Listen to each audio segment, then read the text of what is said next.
അല്ലാഹുവിന്റെ റസൂൽ സല്ലല്ലാഹു അലൈഹി വസല്ലം ഏറ്റവും കൂടുതൽ നരകത്തിൽ കണ്ടതും ഇതേ പെണ്ണുങ്ങളെയാണെന്ന് പറയുമ്പോഴാണ് വിഷമം വരുന്നത്. 4 കാര്യം ചെയ്യുവീ നിങ്ങൾക്ക് ഞാൻ സ്വർഗം നൽകാമെന്ന് പരിശുദ്ധ റസൂലുള്ളാഹി സല്ലല്ലാഹു അലൈഹി വസല്ലം. ഇദാ സ്വല്ലത്ത് ഖംസഹാ, പെണ്ണേ നീ നിന്റെ 5 വക്ത് നിസ്കാരം കൃത്യമായി നിർവഹിക്ക്. 5 വക്ത് നിസ്കാരം കൃത്യമായി നിർവഹിക്ക്. അല്ലാഹുവിന്റെ ഹബീബ് പറയാൻ, സ്കൂളിൽ പഠിക്കുന്ന പെൺകുട്ടികൾ പൗഡർ പോകുമോ ഫൗണ്ടേഷൻ പോകുമോ എന്ന് പറഞ്ഞ് ളുഹർ നിസ്കരിക്കാത്ത കാലമാണ്. ഇത് തമാശയല്ല. സ്കൂളിലേക്ക് പഠിക്കാൻ പോകുന്ന പെൺകുട്ടികൾ ഉച്ചയ്ക്ക് ളുഹർ നിസ്കരിക്കാതിരിക്കാനുള്ള കാരണം വുളൂ ചെയ്താൽ മുഖത്തിന്റെ ഫൗണ്ടേഷനും മേക്കപ്പും നഷ്ടപ്പെടുമോ എന്ന് ഭയന്നിട്ട് വുളൂ ചെയ്യാതെ നിസ്കരിക്കാതെ വരുന്ന പെണ്ണുങ്ങൾ. ആ പെണ്ണുങ്ങളോടാണ് പറയുന്നത്, പെണ്ണെ നീ നിന്റെ 5 വക്ത് നിസ്കാരം കൃത്യമായി നിർവഹിക്കും.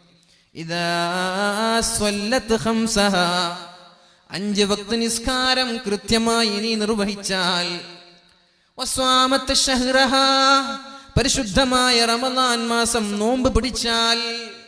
ഇവിടെയും എക്സ്ക്യൂസ് കൊടുത്തിട്ടുണ്ട്. നിസ്കാരത്തിലും എക്സ്ക്യൂസ് ഉണ്ട്, നോമ്പിലും ഇളവുണ്ട് പെണ്ണുങ്ങൾക്ക്. ഈ ഇളവുകളൊക്കെ സ്വീകരിച്ച് 5 വക്ത് നിസ്കരിച്ചു, പരിശുദ്ധ റമളാനിൽ നോമ്പ് പിടിച്ചു. പിന്നെയോ സ്വന്തം ഭർത്താവിനെ അനുസരിക്കുന്ന പെണ്ണായി നീ ജീവിച്ചാൽ, ഭർത്താവ് പറയുന്നത് പോലെ ജീവിക്കാൻ നീ തയ്യാറായാൽ, do or die, don't ask why എന്നാണ്. ഭർത്താവ് എന്ന് പറഞ്ഞാൽ തിരിച്ച് സംസാരിക്കാതെ അത് ഒബൈ ചെയ്യുക, അത് അനുസരിക്കുക, അത് പെണ്ണിന്റെ ബാധ്യതയാണ്. അതങ്ങനെയാണ്. അത് ചോദ്യം ചെയ്യലല്ല, അത് പെണ്ണിന്റെ സ്വാതന്ത്ര്യത്തിന് കൂച്ചു വിലങ്ങിടലല്ല. പിതോ രക്ഷിതി കൗമാരെ, ഭർത്രോ രക്ഷിതി യൗവനെ, പുത്രോ രക്ഷിതി വാർദ്ധക്യേ, സ്ത്രീ സ്വാതന്ത്ര്യമർഹതി. കുട്ടിക്കാലത്ത് പെണ്ണിനെ സംരക്ഷിക്കുന്നത് മാതാപിതാക്കളാണ്. അതാണ് റസൂലുള്ളാഹി സ്വല്ലല്ലാഹു അലൈഹി വസല്ലം പറഞ്ഞത്. 1, 2, 3 പെൺകുട്ടികളെ ഒരാൾ വളർത്തുകയും പ്രായപൂർത്തിയായാൽ കല്യാണം കഴിച്ചു കൊടുക്കുകയും ചെയ്താൽ ആ ഉപ്പയ്ക്ക് അല്ലാഹു സ്വർഗം നൽകുമെന്ന് റസൂലുള്ളാഹി. അപ്പൊ ഒരു പെൺകുട്ടി കുട്ടിയായിരിക്കെ അവളെ വളർത്തുന്നത് അവളുടെ ഉപ്പയാണ്. ഇനി ഭർത്താവ് കല്യാണം കഴിഞ്ഞാലോ ഭർത്താവിന്റെ കൈകളിലാണ് ഉത്തരവാദിത്വം. ഭർത്താവിനോട് പറഞ്ഞു, ഖൈറുക്കും ഖൈറുക്കും ലി അഹ്ലി, നിങ്ങളിൽ ഏറ്റവും നല്ലവൻ പെണ്ണിനോട്, നിങ്ങളുടെ ഭാര്യമാരോട് നന്നായി പെരുമാറുന്ന ആളുകളാണ്. നമ്മളിൽ ഏറ്റവും നല്ല ആളാരാ? ഭാര്യയോട് നന്നായി പെരുമാറുന്ന ആളാണ്. അല്ലാതെ സംഘടനാ നിലയിലൊക്കെ വളരെ ഉന്നതമായ സ്ഥാനമുണ്ടാകും, നല്ല സോഷ്യൽ വർക്കറായിരിക്കും. അതൊന്നും നീ ഒരു നല്ലവനാണ് എന്നതിനുള്ള സർട്ടിഫിക്കറ്റ് അല്ല. നിന്റെ ഭാര്യ പറയണം, എന്റെ ഭർത്താവ് ബെസ്റ്റ് വൺ എന്ന് നിന്റെ ഭാര്യ പറഞ്ഞാലേ നീ നല്ലവൻ എന്ന് പറയാൻ പറ്റൂ. ഇത് അല്ലാഹുവിന്റെ ഹബീബിന്റെ വാക്കുകളാണ്. ഖൈറുക്കും ഖൈറുക്കും ലി അഹ്ലിഹി വഅന ഖൈറുക്കും ലി അഹ്ലി, ഞാൻ എന്റെ ഭാര്യമാരോട് നന്നായി പെരുമാറുന്നവനാണെന്ന് പരിശുദ്ധ റസൂലുള്ളാഹി സ്വല്ലല്ലാഹു അലൈഹി വസല്ലം. അപ്പോ യൗവനത്തിലെത്തുന്ന പെണ്ണിനെ സംരക്ഷിക്കുന്നത് ഭർത്താവാണ്. ഭർത്താവ് പറഞ്ഞതനുസരിക്കേണ്ടത് ഭാര്യയുടെ കടമയാണ്. ഭർത്താവ് പറഞ്ഞതനുസരിക്കുന്ന പെണ്ണ് ഖാമ എന്ന് ഭർത്താവിനോട് ചോദ്യം ചെയ്യാതെ എന്തെങ്കിലും ഒരു കാര്യം പറയുമ്പോൾ ഉടനെ അതനുസരിക്കുന്ന പെണ്ണ്. പിന്നെ അല്പം കഴിഞ്ഞു നിന്റെ തലയണ മന്ത്രമോ അല്ലെങ്കിൽ നീ പഠിച്ച 18 പണിയുമായി നിനക്ക് ഭർത്താവിനോട് എക്സ്ക്യൂസ് പറയാൻ കുഴപ്പമില്ല.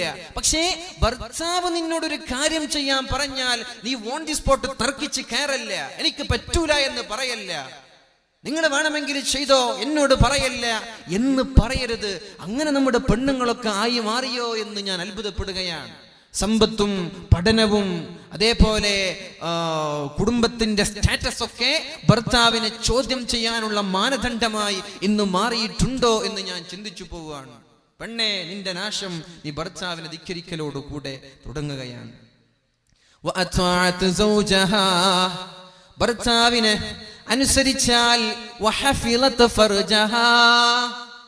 പ്രായപൂർത്തിയെത്തിയത് മുതൽ നിന്റെ ഗുഹ്യാവയവങ്ങളെ ഹറാമിൽ പെടാതെ നീ സൂക്ഷിച്ചാൽ, പ്രായപൂർത്തിയെത്തി, നിന്റെ സെക്ഷുവൽ ഹോർമോണുകൾ വളരാൻ തുടങ്ങി. അപ്പോഴേക്കും കണ്ടവൻ നമ്പറുകൾ തരുമ്പോൾ അത് വാങ്ങി സംസാരിക്കാൻ നീ തയ്യാറാവാതെ, കണ്ടവനെ പ്രേമിച്ച് നടക്കാനോ പ്രണയിച്ച് നടക്കാനോ തയ്യാറാവാതെ, സ്കൂളിൽ പോയി അവിടെയും തോന്നിവാസങ്ങൾ കാട്ടി നടക്കാൻ തയ്യാറാവാതെ, ഞാൻ എൻ്റെ അള്ളാഹുവിനെ പേടിക്കുന്നു എന്ന് പറഞ്ഞുകൊണ്ട് നീ അള്ളാഹുവിലേക്ക് മടങ്ങാൻ തയ്യാറായാൽ, സ്കൂളിന്റെ കഥകളൊക്കെ പറയണോ ഞാൻ? സ്കൂളിൽ നടക്കുന്ന സംഭവങ്ങൾ പരിതാപകരമാണ്, വളരെ പേടിക്കേണ്ട വിഷയമാണ്. നമ്മുടെ മക്കളെയൊക്കെ നമ്മൾ ഡിഗ്രിക്കും പോസ്റ്റ് ഗ്രാജുവേഷനും ഡോക്ടറേറ്റിനും അതേപോലെ MPhilലും അങ്ങനെ പല രീതിയിൽ പഠിക്കാൻ വേണ്ടി പറഞ്ഞേക്കുന്ന ആളുകളാണ്. ഇന്റേണൽ മാർക്കിന് വേണ്ടി അധ്യാപകർക്ക് ശരീരം കാഴ്ചവെക്കേണ്ട അവസ്ഥയാണ് പല കോളേജുകളിൽ നടക്കുന്നത്. ഡെന്റിസ്റ്റ് ആവണം, ദന്തവിദഗ്ധയാവണം, അതേപോലെ ഗൈനക്കോളജിസ്റ്റ് ആവണം ഇന്നൊക്കെ പറഞ്ഞ് നമ്മുടെ മക്കളെ ലക്ഷങ്ങൾ വാരി വിതറി പല യൂണിവേഴ്സിറ്റികളിലും പല കോളേജുകളിലും പറഞ്ഞേച്ചു. അവിടെ നടക്കുന്നത് ആഭാസങ്ങളാണ്. എല്ലാവരും ഇങ്ങനെയെന്ന് ഞാൻ പറയുന്നില്ല. അധ്യാപകന്റെ ഇന്റേണൽ മാർക്ക് ലഭിക്കാൻ വേണ്ടി അധ്യാപകന്റെ വീട്ടിലും റൂമിലും കയറിയിറങ്ങി ശരീരം പോലും കാഴ്ചവെക്കേണ്ട ദയനീയ അവസ്ഥയുണ്ട് എന്ന് പറഞ്ഞതൊരു കോളേജിൽ പഠിക്കുന്ന പെൺകുട്ടിയാണ്. ഇതൊക്കെ അനുഭവങ്ങളാണ്. അതേപോലെ സ്കൂളിൽ പഠിക്കുന്ന 100% പെൺകുട്ടികൾക്കും പ്രണയമുണ്ട്. അതിൽ 30% പെൺകുട്ടികളും പ്രണയിക്കുന്നത് അമുസ്ലിമീങ്ങളെയാണ് എന്ന് ഒരു മുസ്ലിം മാനേജ്മെന്റിന്റെ സ്കൂളിൽ പഠിക്കുന്ന പെൺകുട്ടി ഡയറി എഴുതി വെക്കുന്നുണ്ട്. മനസ്സിലാക്കണം, നമ്മൾ ഒരു മുസ്ലിം മാനേജ്മെന്റ് നടത്തുന്ന സ്ഥാപനത്തിൽ പഠിക്കുന്ന പെൺകുട്ടികൾ 100% പേർക്കും പ്രണയമാണ്. അതിൽ 30% ആളുകളും പ്രണയിക്കുന്നത് അന്യമതസ്ഥരെയാണ്. എന്നിട്ട് നമ്മളിങ്ങനെ കരുതി നടക്കുക, എന്റെ മകൾ ഇതൊന്നും ചെയ്യൂല. ഇത് വെറും ഒരു കോഴിക്കോടിന്റെ സംഭവമല്ല. ഒരു കോഴിക്കോട് നിന്നൊരു ഒളിച്ചോട്ടം കല്യാണത്തിന്റെ അതേ ദിവസം ഒളിച്ചോടുമ്പോ ഇത് അവിടെയല്ലേ, ഇതെനിക്ക് പ്രശ്നമല്ലല്ലോ എന്ന് കരുതി നാം നിൽക്കുകയാണ്. എന്റെ മക്കളെ കുറിച്ച് അമിതമായ ആത്മവിശ്വാസം. അവരുടെ ബാഗ് ചെക്ക് ചെയ്യാറില്ല, അവരുടെ നീക്ക് പോക്കുകൾ നമ്മൾ ശ്രദ്ധിക്കാറില്ല. അവരുടെ റൂമിൽ നമ്മൾ തനിച്ച് കിടത്തി ഉറക്കുകയാണ്. അവരുടെ ഫോൺ ഉണ്ടോ, അവർ സംസാരിക്കുന്നുണ്ടോ, സ്കൂളിൽ പോയി എന്താണ് ചെയ്യുന്നത് എന്നൊന്നും നമ്മൾക്ക് വിഷയമേ അല്ല. അങ്ങനെ നമ്മൾ മക്കളെ എങ്ങനെ അഴിച്ചു വിടുന്നു. കല്യാണത്തിന്റെ തലേന്ന് പോകുന്നു, കല്യാണം കഴിഞ്ഞു പോകുന്നു, കല്യാണത്തിന്റെ മുമ്പ് പോകുന്നു. ഇതൊന്നും 1, 2, 3 സംഭവങ്ങളല്ലല്ലോ, അല്ലേ? لا يلدغ المؤمن من جحر واحد مرتين. അല്ലാഹുവിന്റെ ഹബീബായ മുത്ത് റസൂലുള്ളാഹി സ്വല്ലല്ലാഹു അലൈഹി വസല്ലം പഠിപ്പിക്കുകയാണ്, ഒരു മുഅ്മിനിനെ സംബന്ധിച്ചിടത്തോളം ഒരു മാളത്തിൽ നിന്ന് 2 പ്രാവശ്യം പാമ്പ് കടിക്കൂല എന്ന് പറഞ്ഞാൽ എന്താ? ഒരു മാളത്തിൽ നിന്ന് ഒരാൾക്ക് 2 പ്രാവശ്യം പാമ്പ് കടിച്ചാൽ അവൻ മുഅ്മിനല്ല എന്നാണ്. ഇങ്ങനെയുള്ള സംഭവങ്ങൾ, ഒളിച്ചോട്ടങ്ങളും അന്യമതസ്ഥന്റെ കൂടെ ഇറങ്ങിപ്പോകലൊക്കെ നടക്കുമ്പോ നമ്മൾ വിചാരിക്കും ഇത് ലാസ്റ്റ് വൺ, ഇത് കണ്ട ആളുകൾ പഠിച്ചല്ലോ, ഇനിയൊരു പ്രാവശ്യം ഇത് ആവർത്തിക്കില്ലല്ലോ. പയ്യന്നൂരിലൊരു മുബശ്ശിറയോ അല്ലെങ്കിൽ കോഴിക്കോട് നിന്നുള്ളൊരു സഹലയോ ഇതൊക്കെ വെറും വിരളമാണ്, ഇതിനി സംഭവിക്കില്ല എന്ന് നമ്മൾ കരുതുമ്പോഴേക്കും പിറ്റേ ദിവസം വേറൊരു വാർത്ത വരികയാണ്. അനുഭവത്തിൽ നിന്ന് പാഠം പഠിക്കാനായിട്ടില്ലേ? ഇനി എന്നാ നമ്മൾ ഇതൊക്കെ പഠിക്കുക? എന്നാണ് നമ്മൾ ഇതൊക്കെ പഠിക്കുക? ഇതൊക്കെ സംഭവിക്കുന്നത് ഓരോ ഉമ്മയുടെ മക്കളാണ്. ദീനീബോധമുള്ള കുടുംബങ്ങളിൽ നിന്നാണ് ആളുകൾ ഇറങ്ങിപ്പോകുന്നത്. ഇത് പഠിച്ചില്ലെങ്കിൽ ഇനി എന്നാ നമ്മൾ പഠിക്കുക? ലാ യുൽദഗുൽ മുഅ്മിനു മിൻ ജുഹ്രിൻ വാഹിദിൻ മർറതൈൻ ശഫീഉനാ റസൂലുള്ളാഹ്. അല്ലാഹുവിന്റെ ഹബീബായ റസൂലുള്ളാഹി സ്വല്ലല്ലാഹു അലൈഹി വസല്ലം പഠിപ്പിക്കുകയാണ് ഇതൊക്കെ കണ്ടിട്ടും വീണ്ടും വീണ്ടും ഇത് നമ്മുടെ സമൂഹത്തിൽ ഇത് സംഭവിക്കുന്നുവെങ്കിൽ നമ്മൾ മുഅ്മിനേയല്ല എന്നാണ് പരിശുദ്ധ റസൂലുള്ളാഹി. വാലിന് വരുന്ന ആളുകൾക്ക് എങ്ങനെ നടന്മാരെ കാണുമ്പോൾ അവരെ കെട്ടിപ്പിടിക്കാൻ തോന്നുക, അവരെ കാണുമ്പോൾ അവർക്ക് ഷെയ്ക്ക് ഹാൻഡ് ചെയ്യാൻ തോന്നുക, അവരുടെ കൂടെ സെൽഫി എടുക്കാൻ തോന്നുക? എങ്ങനെയാണ് ഒരു വാലിന് പഠിക്കുന്ന വാലിന് വരുന്ന ഒരു പെണ്ണുങ്ങൾക്ക് അത് സാധിക്കുക?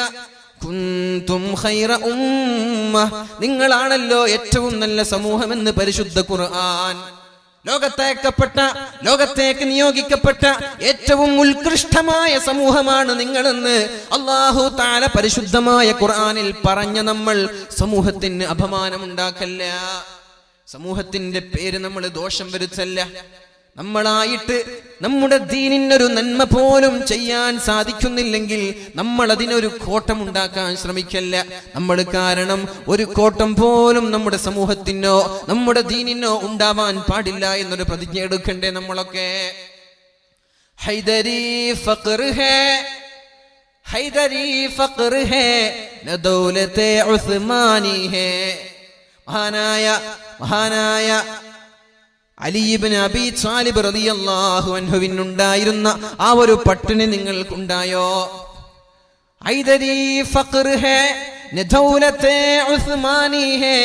മഹാനായ ഉസ്മാൻ തങ്ങൾക്കുണ്ടായിരുന്ന സമ്പന്നതയും നിങ്ങൾക്കുണ്ടോ? എന്നിട്ട് കവി നമ്മോട് ചോദിക്കുന്നുണ്ട്, തും മുസൽമാൻ ഹോ, നീ ഒരു മുസ്ലിമാണോ? നിന്നെ കുറിച്ച് എങ്ങനെയാണ് മുസ്ലിം എന്ന് പറയാൻ പറ്റുക? നിന്നെ കുറിച്ചോ എന്നെ കുറിച്ചോ ഒരു മുസൽമാനാണെന്ന് പറയാൻ പറ്റുമോ? കവി ചോദിക്കുകയാണ്, യാ അൻതാസ മുസൽമാനി ഹേ, എന്ത് ബന്ധം കൊണ്ടാണ് നിന്നെ മുസൽമാൻ എന്ന് എനിക്ക് പറയാൻ പറ്റുക? വസമാനേ മേ മുഅസ്സസ് തേ മുസൽമാൻ ഹോക്കർ. മുസ്ലിം എന്ന് പറയുമ്പോൾ അഭിമാനം നടിച്ചിരുന്ന ഒരു കാലമുണ്ട്. ഐ ആം എ മുസ്ലിം, ഞാനൊരു മുസ്ലിമാണ്, ഞാനൊരു മുസൽമാനാണെന്ന് അഭിമാനത്തോടെ പ്രൗഢിയോടെ പറഞ്ഞിരുന്ന ഒരു കാലമുണ്ട്.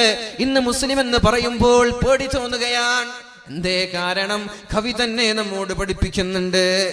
ഔർ തും ഖാർ ഹുയേ താരിഖേ ഖുർആൻ ഹോക്കർ.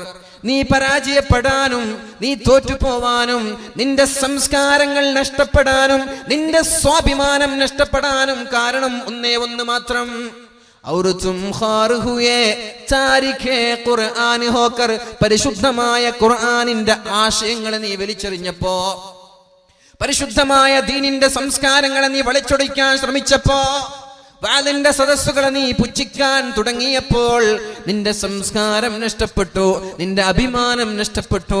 പിന്നെ നിന്റെ മുസൽമാൻ എന്ന പേര് മാത്രമാണ് അവിടെ ബാക്കിയായത്. അതുകൊണ്ട് പൊന്നുമ്മമാരെ, ഞാൻ പറയുന്നത്, നമ്മളായിട്ട് നമ്മുടെ മതത്തിനൊരു കോട്ടം വരുത്തല്ല, നമ്മളായിട്ട് പേരുദോഷം വരുത്തല്ല. ആരാണ് ഈ ഇസ്ലാമിനെ പടുത്തുയർത്തിയത്? പരിശുദ്ധമായ റമദാൻ മാസം ഒട്ടിയ വയറുമായി പൊട്ടിയ വാളുമായി ഭക്ഷണം കഴിക്കാതെ 313 പേർ, ആയിരക്കണക്കിന് മുശ്രിക്കീങ്ങളായ ആളുകളോട് പടപൊരുതി, വെള്ളമില്ലാതെ ഭക്ഷണമില്ലാതെ, ലിതകൂന കലിമത്തുല്ലാഹി ഹിയൽ ഉല്യാ. പരിശുദ്ധമായ മതം ലോകത്ത് പാറിക്കളിക്കണം, ലോകത്തിന്റെ മുക്കുമൂലകളിൽ ഇസ്ലാം പടർന്ന് പന്തലിക്കണമെന്ന താല്പര്യത്തോടെ കഠിനാധ്വാനം ചെയ്ത് നാടില്ലാതെ, വീടില്ലാതെ, കുടുംബങ്ങളില്ലാതെ, മക്കളില്ലാതെ, സമ്പത്തില്ലാതെ എല്ലാം വലിച്ചെറിഞ്ഞുകൊണ്ട് ഇസ്ലാമിനെ പ്രോത്സാഹിപ്പിക്കുവാനും ഇസ്ലാമിനെ പ്രചരിപ്പിക്കുവാനും വേണ്ടി ജീവിതം തന്നെ ത്യജിച്ചു വെച്ച മഹാന്മാരായ സ്വഹാബാക്കൾ. ആ സ്വഹാബാക്കളുടെ പാത നമ്മളായിട്ട് നഷ്ടപ്പെടുത്താൻ പാടില്ല. ഇതിനൊരു നേട്ടം നിന്നെ കൊണ്ടോ എന്നെ കൊണ്ടോ ഉണ്ടാക്കാൻ സാധിക്കുന്നില്ലെങ്കിൽ പിന്നെ എന്തിന് സഹോദരി നമ്മളായിട്ട് നഷ്ടപ്പെടുത്തുന്നത്? ഇതിന്റെ മഹത്വം നമ്മളായിട്ട് കളയല്ലേ എന്ന് ഞാൻ സ്നേഹത്തോടെ പറയാൻ. കവി ചോദിക്കുന്നുണ്ട്, كيف نظن بالأبناء خيرا إذا نشأوا بحضن الجاهلات. വളരെ നല്ലൊരു ചോദ്യമാണ്. എങ്ങനെയാണ് നമ്മുടെ മക്കളൊക്കെ നന്നാവുക? എങ്ങനെയാണ് നമ്മുടെ മക്കളൊക്കെ സ്വാലിഹീങ്ങളാവുന്നത് എന്ന് കവി ചോദിക്കുകയാണ്. അതിന് ഉത്തരവാദി ഉമ്മയാണ്. കവി പറയുന്നു, فكيف نظن بالأبناء خيرا. നമ്മുടെ മക്കൾ നന്നാവുന്നു എന്ന് നന്നാവണമെന്ന് എങ്ങനെയാണ് നമ്മൾ ആഗ്രഹിക്കുക? ഇദാ നശഊ ബിഹിൽനിൽ ജാഹിലാത്തി. ജയസൂര്യ വരുമ്പോ നീർച്ചാലിലേക്ക് ഓടിപ്പോകുന്ന ഉമ്മമാർ, നിങ്ങളുടെ മടിത്തട്ടിൽ വളരുന്ന മക്കൾ എങ്ങനെയാണ് നന്നാവുമെന്ന് നമ്മൾ ആഗ്രഹിക്കുന്നത്? തോന്നിവാസങ്ങൾ ചെയ്യുന്നത്, തോന്നിവാസങ്ങൾ ചെയ്താലും മടുക്കാതെ, റമദാൻ എന്നില്ല, പെരുന്നാളെന്നില്ല, സംശുദ്ധമായ പരിശുദ്ധമായ ദിവസങ്ങളെന്നില്ല, എല്ലാം കാറ്റിൽ പറത്തി തോന്നിയതുപോലെ ജീവിക്കുന്ന ഉമ്മമാരുടെ മടിത്തട്ടിൽ ഈ മക്കള് വളർന്നാൽ ഈ മക്കളിൽ എങ്ങനെയാണ് നന്മകൾ നമ്മൾ ആഗ്രഹിക്കുന്നത്? മക്കൾക്ക് മുലപ്പാല് നൽകുമ്പോൾ വരെ, മുലപ്പാൽ നൽകുന്നതൊരു ഇബാദത്താണ്, അതും ഒരു ആരാധനയാണ്. ആ സമയത്ത് വരെ വാട്സാപ്പിലും ഫേസ്ബുക്കിലും കളിച്ചുകൊണ്ടിരിക്കുന്ന ഗെയിം കളിച്ചുകൊണ്ടിരിക്കുന്ന നമ്മുടെ പെൺമക്കളുടെ മടിയിൽ നിന്ന് വളർന്നു വരുന്ന മക്കൾ എങ്ങനെയാണ് നന്നാവുന്നത് എന്ന് കവി ചോദിക്കുകയാണ്. അല്ലേ, TV കണ്ടുകൊണ്ട് മുലപ്പാല് നൽകുക, ഉളു ഇല്ലാതെ മുലപ്പാല് നൽകുക, ഗെയിം കളിച്ചുകൊണ്ട് മുലപ്പാല് നൽകുക, സോഷ്യൽ മീഡിയകളിലോ അല്ലെങ്കിൽ കാമുകന്മാരോട് കൊഞ്ചിക്കുഴഞ്ഞുകൊണ്ടിരിക്കെ മുലപ്പാല് നൽകുന്ന ഉമ്മമാർ എങ്ങനെയാണ് നമ്മുടെ മക്കൾ നന്നാവുന്നത്?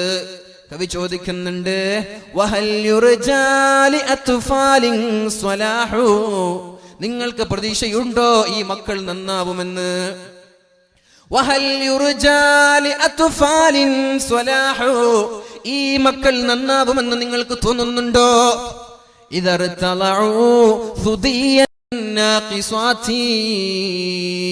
ദീനിനെ കുറിച്ച് ബോധമില്ലാത്ത, ദീനിനെ കുറിച്ച് തിരിപാടില്ലാത്ത, ദീനിനെ കുറിച്ച് അറിവില്ലാത്ത, ദീനെന്തെന്നറിയാത്ത ഈ ഉമ്മമാർ മുലപ്പാല് നൽകിയ ഈ മക്കൾ എങ്ങനെയാണ് നന്നാവുന്നത് എന്ന് കവി ചോദിക്കുകയാണ്. യാ അല്ലാഹ്, ഉമ്മാ, നമ്മുടെ മക്കളെങ്ങാനും നശിച്ചു പോയാൽ അതിന്റെ പൂർണ്ണമായ ഉത്തരവാദിത്വം നിങ്ങളുടെ കയ്യിലാണ്. ഉസ്താദുമാരെ പറയല്ല, മദ്രസയിൽ പഠിപ്പിക്കുന്ന ഉസ്താദുമാരുടെ കുറ്റമല്ല. എങ്ങനെയാണ് മദ്രസയിലൊക്കെ പഠിപ്പിക്കുക? പഠിക്കാത്തതിന്റെ പേരിൽ ഒന്ന് വടിയെടുത്താൽ പിന്നെ പ്രശ്നങ്ങളായി, പിന്നെ മദ്രസയിലേക്ക് മാർച്ചായി, പിന്നെ ഉസ്താദിനെ പുറത്താക്കാതെ എന്റെ മകനെ ഞാൻ മദ്രസയിലേക്ക് പറഞ്ഞേക്കില്ല എന്ന് വാശി പിടിക്കുന്ന ഉമ്മമാർ എങ്ങനെയാണ് നമ്മുടെ മക്കൾ നന്നാവുമെന്ന് നമ്മൾ ആഗ്രഹിക്കുന്നത്? എങ്ങനെയാണ് നമ്മുടെ മക്കൾ നന്നാവുമെന്ന് നമ്മൾ പ്രതീക്ഷിക്കുന്നത്? നന്നാകുമോ? പഠിക്കാത്തതിന്റെ പേരിൽ അടിക്കാൻ പാടില്ല, കളിച്ചതിന്റെ പേരിൽ അടിക്കാൻ പാടില്ല. തോന്നിവാസങ്ങൾ എത്ര 100 കൂട്ടം തോന്നിവാസങ്ങൾ ചെയ്താലും, കഞ്ചാവ് പഠിച്ചാലും, കള്ള് കുടിച്ചാലും, പെണ്ണ് പിടിച്ചാലും, മകന്റെ കൂടെ നിന്ന് മകന്റെ തിന്മകളെ ന്യായീകരിക്കുന്ന ഉമ്മമാർ നമ്മുടെ നാട്ടിലുണ്ടാകുമ്പോൾ എങ്ങനെയാണ് ഈ മക്കൾ നന്നാവുമെന്ന് കരുതുന്നത്? അതുകൊണ്ട് പൊന്നു സഹോദരിമാരെ, അള്ളാഹുവിന്റെ ഹബീബ് പറയുന്നൊരു ഹദീസുണ്ട്, മാ മിൻ അബ്ദിൻ യസ്തറഈഹില്ലാഹ്, അല്ലാഹു തആല ഒരാൾക്ക് ഒരു അധികാരം നൽകിയാൽ, അല്ലാഹു തആല ഒരു പെണ്ണിനോ ഒരു ആണിനോ ഒരു അധികാരം നൽകി, ആ അധികാരം ഭംഗിയായി പൂർത്തീകരിക്കാതെ മരിച്ചുപോയാൽ ലാ യദ്ഖുൽനൽ ജന്ന, അവർ സ്വർഗ്ഗത്തിലേക്ക് കടക്കുകയേ ഇല്ല. നമ്മുടെ മക്കൾ അമാനത്തുൻ ഫീ അഅനാഖികും, നമ്മുടെ ഷോൾഡറിൽ അല്ലാഹു കെട്ടിത്തന്ന, അല്ലാഹു സൂക്ഷിക്കാൻ ഏൽപ്പിച്ച സൂക്ഷിപ്പ് മുതലാണ് നമ്മുടെ മക്കൾ. അത് പെൺമക്കളും പെട്ടു, ആൺമക്കളും പെട്ടോ. നമ്മുടെ മക്കളെല്ലാം നമ്മുടെ കയ്യിൽ അല്ലാഹു സൂക്ഷിക്കാൻ ഏൽപ്പിച്ച മുതലാണത്. അതിനോട് ചില ബാധ്യതകളും ചില കടമകളും അല്ലാഹു ഉമ്മമാർക്ക് പഠിപ്പിച്ചു കൊടുത്തു. ഈ രീതിയിലാണ് മക്കളെ പഠിപ്പിക്കേണ്ടത്. 10ാം ക്ലാസ് പഠിക്കുന്ന കുട്ടി വലിക്കുന്നത് സീസറാണ്, 5ാം ക്ലാസ് പഠിക്കുന്ന കുട്ടിയും അടിക്കുന്നത് കഞ്ചാവാണ്. ഇതൊന്നും കണ്ടാലും അറിഞ്ഞാലും ഉമ്മമാർക്ക് പ്രശ്നമില്ലല്ലോ, എന്റെ കുട്ടിയല്ലേ, കുഴപ്പമില്ല, ചെയ്തോട്ടെ. പൊന്നുമ്മ, നിങ്ങൾ മരിച്ചു പോകുമ്പോ മക്കളോടുള്ള ബാധ്യത ചെയ്ത് വീട്ടാതെ മരിച്ചു പോയാൽ സ്വർഗത്തിലേക്ക് കടക്കാൻ പറ്റൂല എന്ന് പറയുന്നത് ഞാനല്ലേ? ഇത് പരിശുദ്ധ റസൂലുള്ളാഹി സ്വല്ലല്ലാഹു അലൈഹി വസല്ലം പഠിപ്പിക്കുന്ന വാക്കുകളാണ്. മരിച്ചു പോയാൽ എന്താ ചെയ്യാ? നാളെ അല്ലാഹുവിന്റെ കോടതിയിൽ റബ്ബനാ അരിനല്ലദീനി അളല്ലാനാ മിനൽ ജിന്നി വൽ ഇൻസ് ലിനജഅൽഹുമാ തഹ്ത അഖ്ദാമിനാ വലിയകൂനാ മിനൽ അസ്ഫലീൻ. മുസ്ലിംകൾ തിങ്ങിപ്പാർക്കുന്ന മേഖലകളിലാണ് പ്രശ്നങ്ങൾ നടക്കുന്നത്. മുസ്ലിമീങ്ങൾ തിങ്ങിപ്പാർക്കുന്ന ഏരിയകളിൽ നമ്മുടെ മക്കൾ കിടന്നുറങ്ങുമ്പോൾ 12 മണിയും 1 മണിയും 2 മണിയുമാകുന്നു. ഉമ്മ, നീ ചോദിച്ചോ എവിടെയായിരുന്നു ഇതുവരെ എന്ന്? ബസ് സ്റ്റാൻഡിലിരിക്കുന്ന കുട്ടിയോടെ 9 മണിക്ക് വീട്ടിലെത്തിയില്ലെങ്കിൽ വീടിന്റെ കതകടിച്ച് വീട്ടിൽ നിന്ന് പുറത്താക്കുമെന്ന് പറയാനുള്ള തന്റെ ഇടം നമ്മുടെ ഉമ്മമാർക്കുണ്ടോ? നമ്മുടെ നാടിന്റെ ചുറ്റുവട്ടത്തുള്ള ഈ അങ്ങാടികളിൽ ബസ് സ്റ്റാൻഡിൽ 12 മണി വരെ 1 മണി വരെ കിടന്നുറങ്ങാതെ നമ്മുടെ മക്കൾക്ക് എന്താണ് അവിടെ ചെയ്യാനുള്ളത്? എന്ത് ഡ്യൂട്ടിയാണ് അവർക്കുള്ളത്? എന്ത് ദൗത്യമാണ് അവർക്കുള്ളത്? എന്താണ് അവർ ചർച്ച ചെയ്യുന്നത്? എന്താണ് അവർക്ക് ചർച്ച ചെയ്യാനുള്ള വിഷയം? എന്താണ്? ഇശാ നിസ്കാരം കഴിഞ്ഞാൽ കിടന്നുറങ്ങിക്കൂടെ? ഇശാ നിസ്കാരം കഴിഞ്ഞാൽ സംസാരിക്കല്ല, അത് ഭാര്യമാരോട് മാത്രമേ സംസാരിക്കാൻ ഓപ്ഷനുള്ളൂ. അങ്ങനെയാണ് ദീന് പഠിപ്പിക്കുന്നത്. ഇശാ കഴിഞ്ഞാൽ പിന്നെ ഉറങ്ങണം, പിന്നെ സംസാരിച്ചിരിക്കരുത്. ഭാര്യമാരോട് ജോലി കഴിഞ്ഞ് ക്ഷീണിച്ചു വരുന്ന ഭർത്താക്കന്മാർക്ക് സംസാരിക്കാം. അതേപോലെ നാട്ടിൽ അല്ലറ ചില്ലറ പ്രശ്നങ്ങളുണ്ടെങ്കിൽ അത് പരിഹരിക്കാനും സംസാരിക്കാം. അല്ലാതെ വെറുതെ സ്വര പറയുന്നത് ഇസ്ലാം നമ്മൾക്ക് അനുവദിച്ച് തന്നിട്ടില്ല. എന്നിട്ട് നമ്മുടെ മക്കൾ എങ്ങനെ കടന്നിങ്ങനെ സംസാരിക്കുന്നത്? മുസ്ലിമീങ്ങളൊക്കെ 9 മണിയാകുമ്പോ വീട്ടിൽ കയറി മീശ മുളക്കാതെ 10ാം ക്ലാസ്സിലും 9ാം ക്ലാസ്സിലൊക്കെ പഠിക്കുന്ന കുട്ടികൾ 2 മണിക്ക് റോഡിലും ടൗണിലും ഇങ്ങനെ അലഞ്ഞു തിരിയ. എന്താ ഇവർക്കൊന്നും ഉപ്പമാരില്ലേ? ഇവർക്കൊന്നും ഉമ്മമാരില്ലേ? നിങ്ങളുടെ വീട്ടിലേക്ക് വൈകി എത്തുന്ന മക്കളെ നിങ്ങളല്ലാതെ പിന്നെ ആരാ ചോദ്യം ചെയ്യേണ്ടത്? പള്ളിയുടെ ഉസ്താദിനത് പറ്റുമോ? നാട്ടിലുള്ള പ്രസിഡന്റിനത് പറ്റുമോ? ഇതുവരെ ചോദ്യം ചെയ്താൽ നാളെ പിന്നെ പ്രശ്നമല്ലേ? അതുകൊണ്ട് നിങ്ങളുടെ കയ്യിലുള്ള ബാധ്യതയാണിത്. This is your responsibility. നിങ്ങളുടെ ഉത്തരവാദിത്തമാണ്. നിങ്ങളിത് ഭംഗിയായി ചെയ്തില്ലേ, നാളെ മരിച്ചു പോയാൽ സ്വർഗത്തിന്റെ കവാടം നിങ്ങൾക്ക് കടക്കാൻ കഴിയില്ലെന്ന് പരിശുദ്ധ റസൂലുള്ളാഹി സ്വല്ലല്ലാഹു അലൈഹി വസല്ലം. അല്ലാഹു നമ്മുടെ മക്കളെ ദീനി ബോധമുള്ളവരാക്കട്ടെ. റബ്ബനാ അരിനല്ലദൈനി അളല്ലാനാ മിനൽ ജിന്നി വൽ ഇൻസി ലിനജഅൽഹുമാ തഹ്ത അഖ്ദാമിനാ വലിയകൂനാ മിനൽ അസ്ഫലീൻ. ഉമ്മമാരെ നരകത്തിലേക്ക് വലിച്ചെറിയാൻ പറയുന്ന മക്കളുണ്ട് നാളെ. അല്ലാഹു അവരിൽ നമ്മെ പെടുത്താതിരിക്കട്ടെ. നമ്മുടെ മക്കളെയും അങ്ങനെയുള്ള മക്കളിൽ അല്ലാഹു പെടുത്താതിരിക്കട്ടെ. നിങ്ങൾക്ക് നിങ്ങളുടെ മക്കളിലും നിങ്ങളുടെ ഭാര്യമാരിലും ശത്രുക്കളുണ്ട് എന്ന് പരിശുദ്ധ ഖുർആൻ പഠിപ്പിക്കുമ്പോ ഉമ്മമാരെ ഉപ്പമാരെ മാറാനുള്ള സമയമായിട്ടില്ലേ? അലം യഅ്നി ലില്ലദീന ആമനൂ അൻ തഖ്ശഅ ഖുലൂബുഹും ലിദിക്രില്ലാഹ്. അല്ലാഹുവിനെ പേടിച്ചുകൊണ്ട് മാറാനുള്ള സമയം നിങ്ങൾക്കായിട്ടില്ലേ? എന്നാണ് നിങ്ങൾ മാറുന്നത്? ഗെയിം കളിച്ചുകൊണ്ടിരിക്കുന്ന ചെറുപ്പക്കാരെ കിട്ടാനില്ല. കല്യാണ വേളകളിൽ, നിക്കാഹിന്റെ സദസ്സുകളിൽ, പള്ളിയുടെ വരാന്തയിൽ നിന്ന് വരെ മിനി മിൽറ്റി എന്ന് പറയുന്ന ഗെയിം കളിച്ച് മറ്റുള്ളവനെ ഷൂട്ട് ചെയ്തുകൊണ്ട് പരിസരത്ത് നടക്കുന്ന സംഭവങ്ങൾ പോലും അറിയാതെ, ഫോൺ വിളിച്ചാൽ ഫോൺ അറ്റൻഡ് ചെയ്യാതെ ഗെയിം കളിച്ചു കൊണ്ടിരിക്കുന്ന ചെറുപ്പക്കാരാ, അല്ലാഹു നാളെ ചോദ്യം ചെയ്യുന്നുണ്ട്. ലാ തസൂലു ഖദമ ഇബ്ന ആദം. ആദമിന്റെ പുത്ര, നിന്റെ കൈകാലുകൾ അനക്കാൻ പറ്റൂല, നിന്റെ കാൽപാദങ്ങളെ ചലിപ്പിക്കാൻ പറ്റൂല. ഹത്താ യുസ്അല അൻ ഖംസിൻ. 5 കാര്യങ്ങളെ കുറിച്ച് അല്ലാഹു ചോദ്യം ചെയ്യാതെ, 5 കാര്യങ്ങളെ കുറിച്ച് അല്ലാഹു ചോദ്യം ചെയ്യുമെന്നാണ്. ആ ചോദ്യത്തിന് വ്യക്തമായ സ്പഷ്ടമായ മറുപടിയില്ലാതെ നാളെ രക്ഷപ്പെടാൻ പറ്റുമെന്ന് ചെറുപ്പക്കാരാ നമ്മൾ ആരും കരുതേണ്ട. രക്ഷപ്പെടാൻ പറ്റൂല. എന്താണ് ചോദ്യമെന്നറിയോ? അൻ ഉംരിഹി ഫീമ അഫ്നാ. നിന്റെ ആയുസ് നീ എന്തിനു വേണ്ടിയാണ് ചെലവഴിച്ചത്? പറയാൻ പറ്റുമോ ഞാൻ ഗെയിം കളിച്ചു തീർത്തുവെന്ന്? ഗെയിം കളിക്കാൻ എന്താണ് ഈ ഗെയിമൊക്കെ പഠിപ്പിക്കുന്നത്? മറ്റുള്ളവനെ കിക്ക് ചെയ്യാനും ഷൂട്ട് ചെയ്യാനും പഠിപ്പിക്കുന്ന ഗെയിമുകൾ. ഇത് പക്വതയെത്തിയ ചെറുപ്പക്കാർ വരെ കളിക്കുന്നു എന്ന് പറയുമ്പോഴാണ് വിഷമം വരുന്നത്. ചെറിയ ചെറിയ കുട്ടികൾ പൊതുവെ ഗെയിം കളിക്കാറുണ്ട്. അതുവരെ ക്രിമിനൽ സ്വഭാവമുള്ള ഗെയിം കളിച്ചാൽ ഈ കുട്ടി ഭാവിയിൽ ക്രിമിനൽ ആകാനുള്ള സാധ്യതയുണ്ട് എന്ന് മാനസിക വിദഗ്ധര് പറയാണ്. പക്ഷേ പക്വതയെത്തിയ 25ഉം 20ഉം കഴിഞ്ഞ ചെറുപ്പക്കാരൊക്കെ ഈ മൊബൈലും പിടിച്ച് ഗെയിം കളിക്കാന്ന് പറയുമ്പോൾ വിഷമം തോന്നുകയാണ്. എന്താണ് ഈ ഗെയിമിലൊക്കെ ഉള്ളത്? അല്ലാഹു ചോദിക്കുന്നുണ്ട്. അല്ലാഹുവിന്റെ ഹബീബായ നബി തങ്ങളോട് പറയുന്നുണ്ട്, നബിയെ, ഈ ഗെയിമും കളിച്ച് നടക്കുന്ന ഒരു കൂട്ടം ആളുകൾ, നിങ്ങൾ അവരെ കുറിച്ച് ഡോണ്ട് ബോദർ അബൌട്ട് ദം. അവരെ കുറിച്ച് നിങ്ങൾ ചിന്തിക്കുകയേ വേണ്ട, അവരെ കുറിച്ച് നിങ്ങൾ കെയർ ചെയ്യേ വേണ്ട. അവരുടെ കാര്യം ഞാൻ ഏറ്റെടുത്തിട്ടുണ്ട് എന്ന് പരിശുദ്ധ ഖുർആൻ പറയാണ്. വദരില്ലദീന തഖദൂ ദീനഹും ലഇബൻ വലഹ്വാ. ജീവിതം തന്നെ കളിയും ചിരിയുമാക്കി മാറ്റിയ ആളുകൾ, അവരെ നിങ്ങൾ വിട്ടേക്ക് നബിയെ, അവരുടെ കാര്യം ഞാൻ നോക്കിക്കോളാം. വേൾഡ് 20 നടക്കുകയാണ്, വേൾഡ് കപ്പ് 2020 നടക്കുകയാണ്. ആ ഒരു വേൾഡ് കപ്പ് നടക്കുമ്പോ കളി കാണാൻ വേണ്ടി വാളിന്റെ സദസ്സുകൾ ഒഴിവാക്കുന്ന ചെറുപ്പക്കാരാ, നിന്നോടാണ് അല്ലാഹു പറയുന്നത്, നിന്നെ കുറിച്ചാണ് അല്ലാഹു പറയുന്നത്. വദരില്ലദീന തഖദൂ ദീനഹും ലഇബൻ വലഹ്വാ. ജീവിതം അവരുടെ മതം തന്നെ കളിയാൻ, മതം തന്നെ തമാശയാൻ, അവരുടെ ദീനി തന്നെ ഗെയിമുകളും സ്പോർട്സുകളുമാണ്.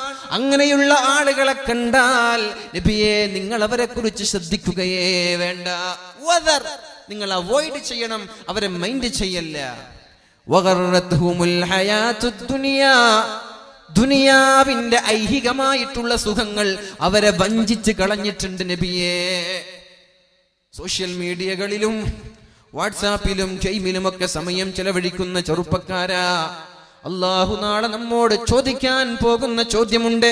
നിനക്ക് ഞാനൊരു മൊബൈൽ ഫോൺ വാങ്ങിച്ചു തന്നു, എനിക്ക് വേണ്ടി നീ എന്താണ് ചെയ്തത്? നിനക്ക് ഞാനൊരു ബൈക്ക് വാങ്ങിച്ചു തന്നു, കാറ് വാങ്ങിച്ചു തന്നു, മനോഹരമായ വീട് തന്നു, നല്ല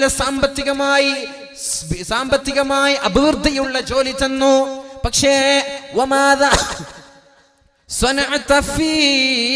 അതിൽ എനിക്ക് വേണ്ടി നീ എന്താണ് ചെയ്തത് എന്ന് നാളെ അല്ലാഹു നമ്മോട് ചോദിക്കുമ്പോൾ മറുപടിയുണ്ടോ?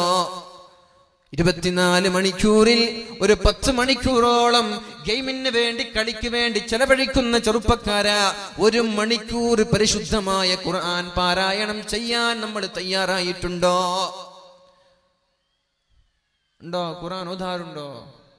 പരിശുദ്ധമായ ഖുർആനിന്റെ ആപ്പുകൾ ഡൗൺലോഡ് ചെയ്ത് ഏത് സമയത്തും ബുദ്ധിമുട്ടില്ലാതെ, പ്രയാസമില്ലാതെ ഖുർആൻ ഓതാൻ കൈകളിൽ സൗകര്യമുണ്ടായിരിക്കെ അതുപോലും ചെയ്യാതെ അലസന്മാരായി കളിയിൽ മാത്രം ചെലവഴിക്കുന്ന ചെറുപ്പക്കാരാ, അല്ലാഹു വെറുതെ വിടില്ല. ഈ ചോദ്യങ്ങൾ ചോദിക്കാതെ അല്ലാഹു വെറുതെ വിടില്ല. നിന്റെ യുവത്വം നീ എന്തിനു വേണ്ടിയാണ് ചെലവഴിച്ചത്?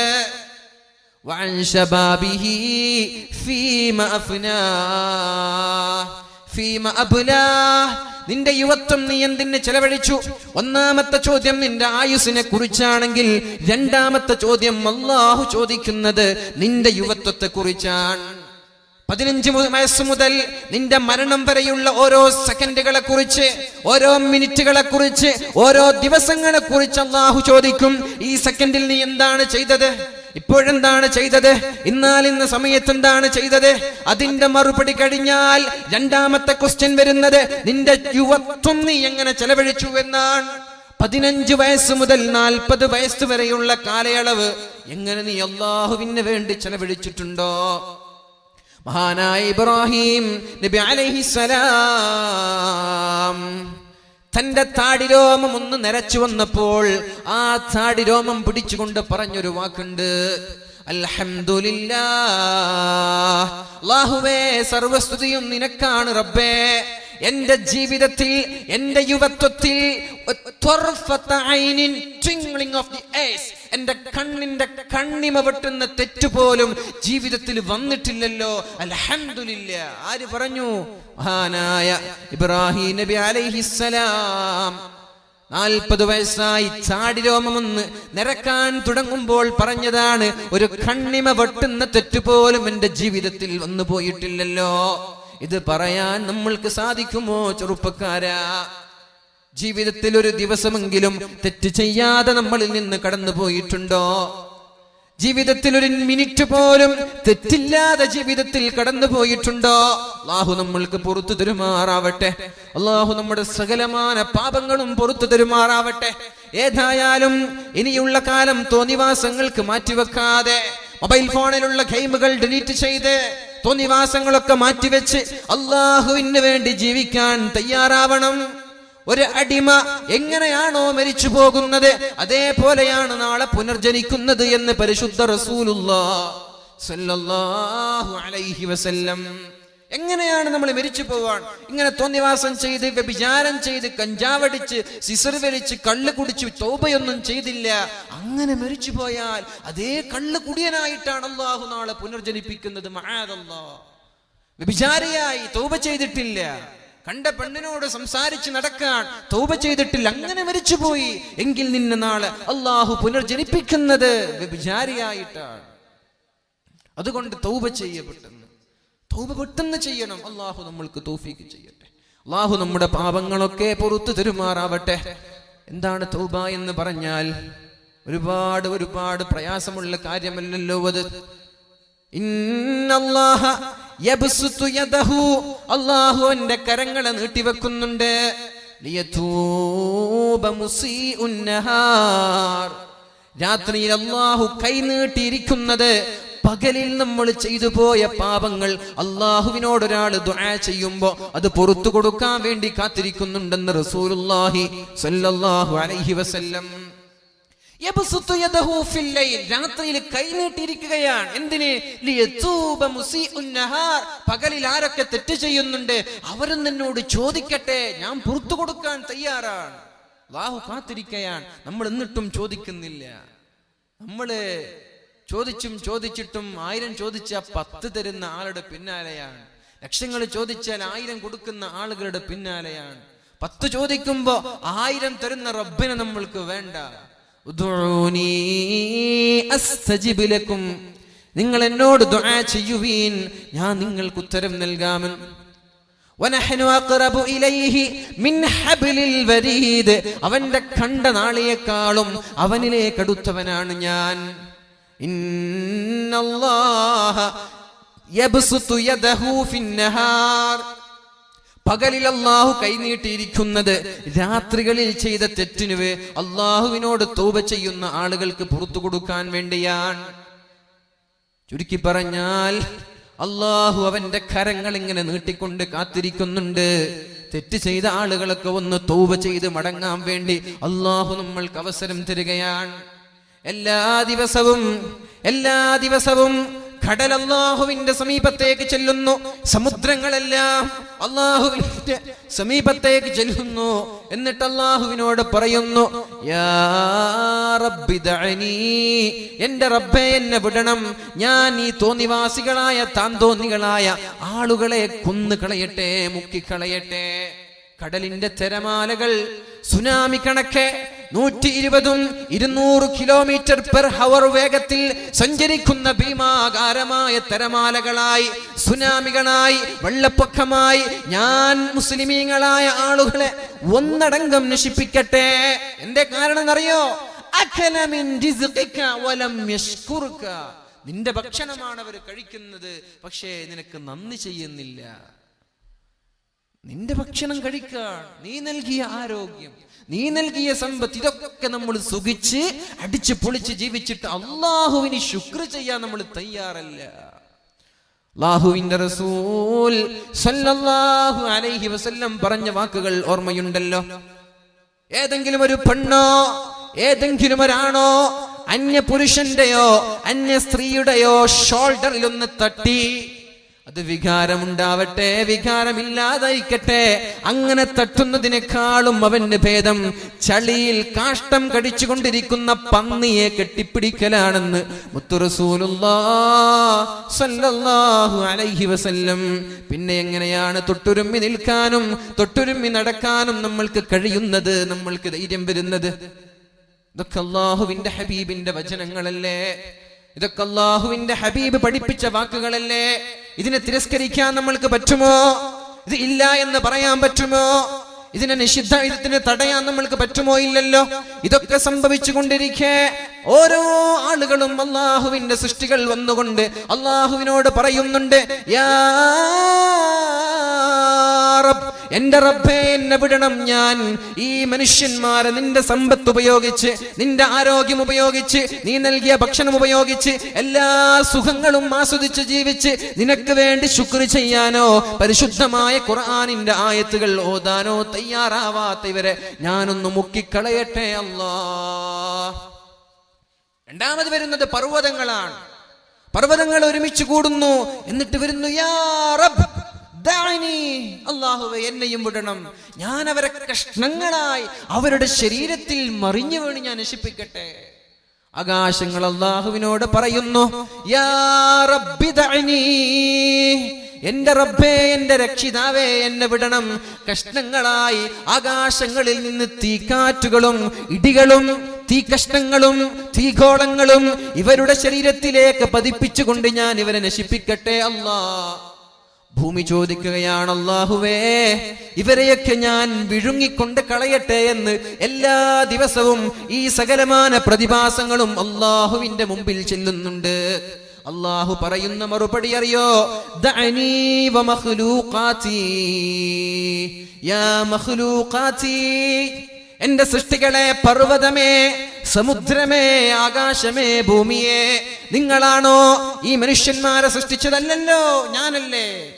നിങ്ങളാണോ സൃഷ്ടിച്ചത്? നിങ്ങളായിരുന്നുവെങ്കിൽ ലറഹിംതുമൂഹും, നിങ്ങൾ അവരോട് കാരുണ്യം കാണിക്കുമായിരുന്നു. നിങ്ങളല്ലല്ലോ മനുഷ്യന്മാരെ സൃഷ്ടിച്ചത്, നിങ്ങളായിരുന്നുവെങ്കിൽ നിങ്ങൾ അവരോട് കാരുണ്യം കാണിക്കുമായിരുന്നു. എന്നാൽ ഇവരെയെല്ലാം സൃഷ്ടിച്ചത് ഞാനാണ്, ഞാൻ ഇവരോട് കാരുണ്യം കാണിക്കുന്നുണ്ട്. ഇവര് തൗബ ചെയ്തുകൊണ്ട് എന്റെ അടുത്തേക്ക് കടന്നു വരട്ടെ. അയ്യുഹത്തായിബൂൻ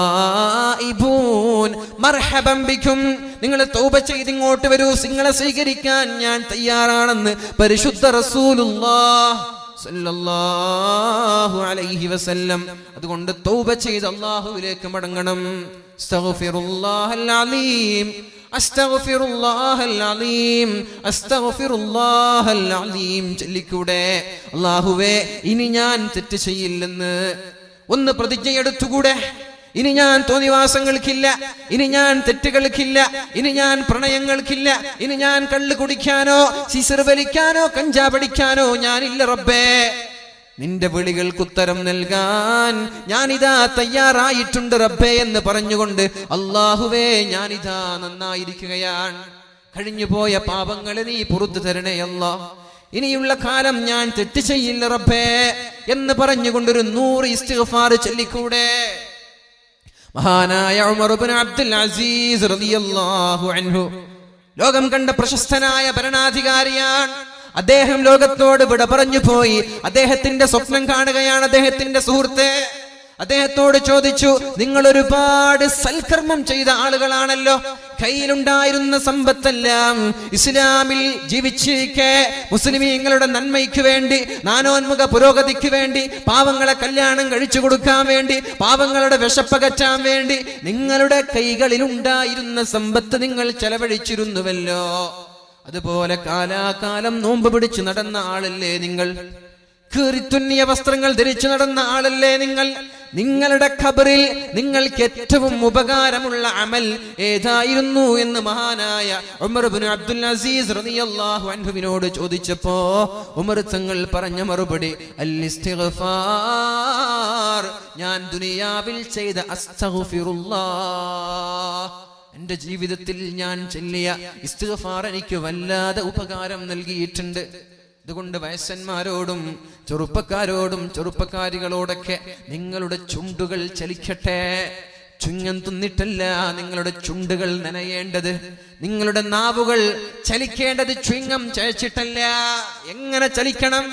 എങ്ങനെ നനയണം? ലാ യസാലു ലിസാനുക റത്ബൻ ബിദിക്രില്ലാഹ്, അല്ലാഹുവിന് വേണ്ടി ദിക്ർ ചൊല്ലിക്കൊണ്ട് നിങ്ങളുടെ നാവുകൾ നനയട്ടെ എന്ന് പരിശുദ്ധ റസൂലുള്ളാഹ്. അതുകൊണ്ടൊരു 100 ഇസ്തിഗ്ഫാർ ചൊല്ലിക്കൂടെ?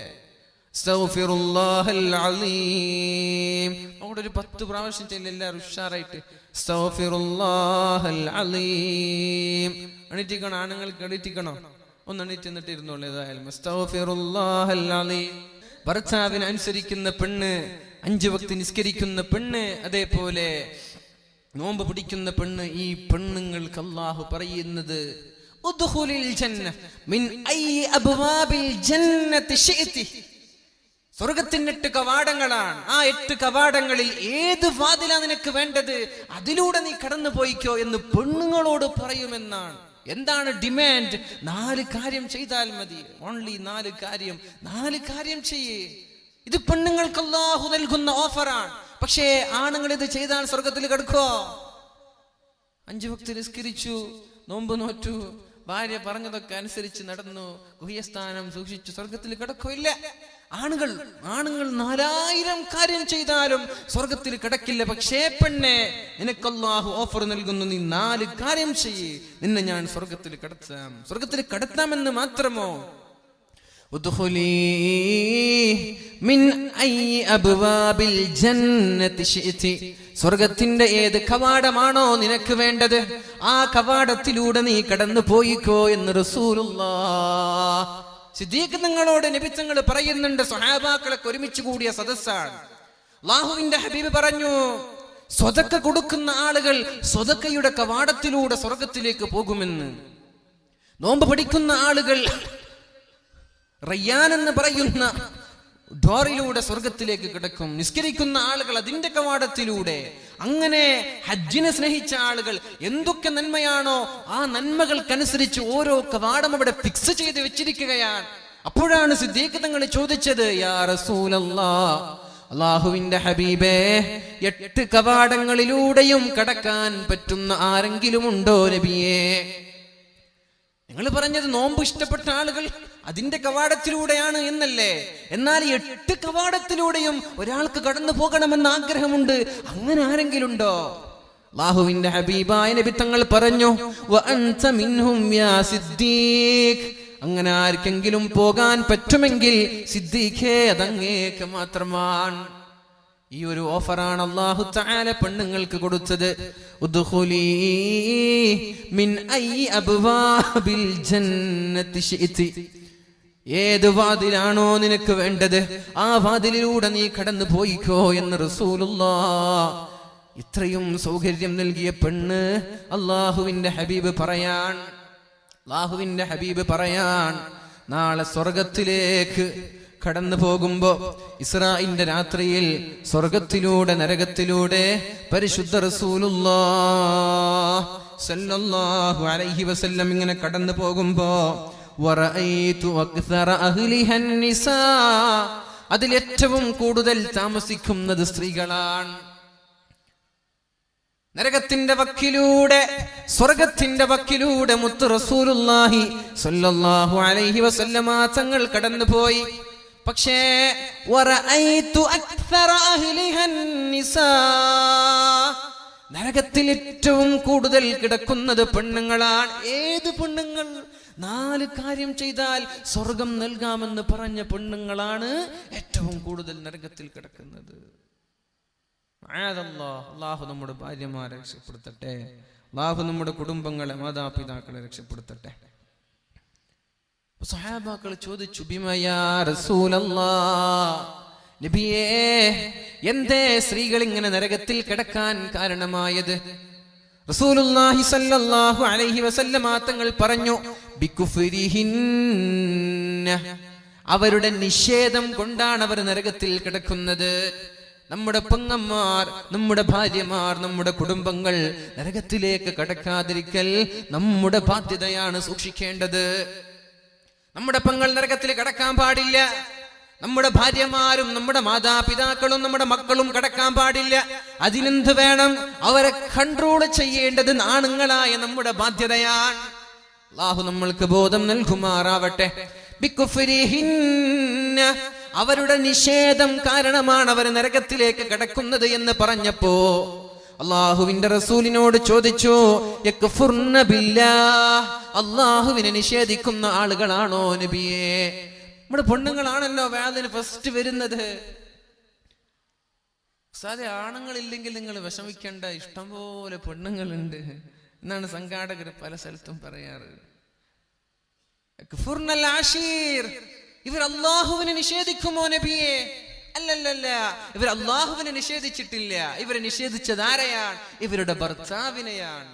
ഭർത്താവ് പറഞ്ഞത് കേൾക്കൂല, ഭർത്താവിനോട് ധിക്കാരം കാണിക്കുക, ഭർത്താവിനോട് എതിര് പ്രവർത്തിക്കുക, ഭർത്താവ് പറഞ്ഞത് ചെയ്യാതിരിക്കടി ഒരു ചായ വെക്കെന്ന് പറയും, എനിക്ക് പറ്റൂല, നിങ്ങൾ വേണമെങ്കിൽ വെച്ചോ എന്ന് പറയാ.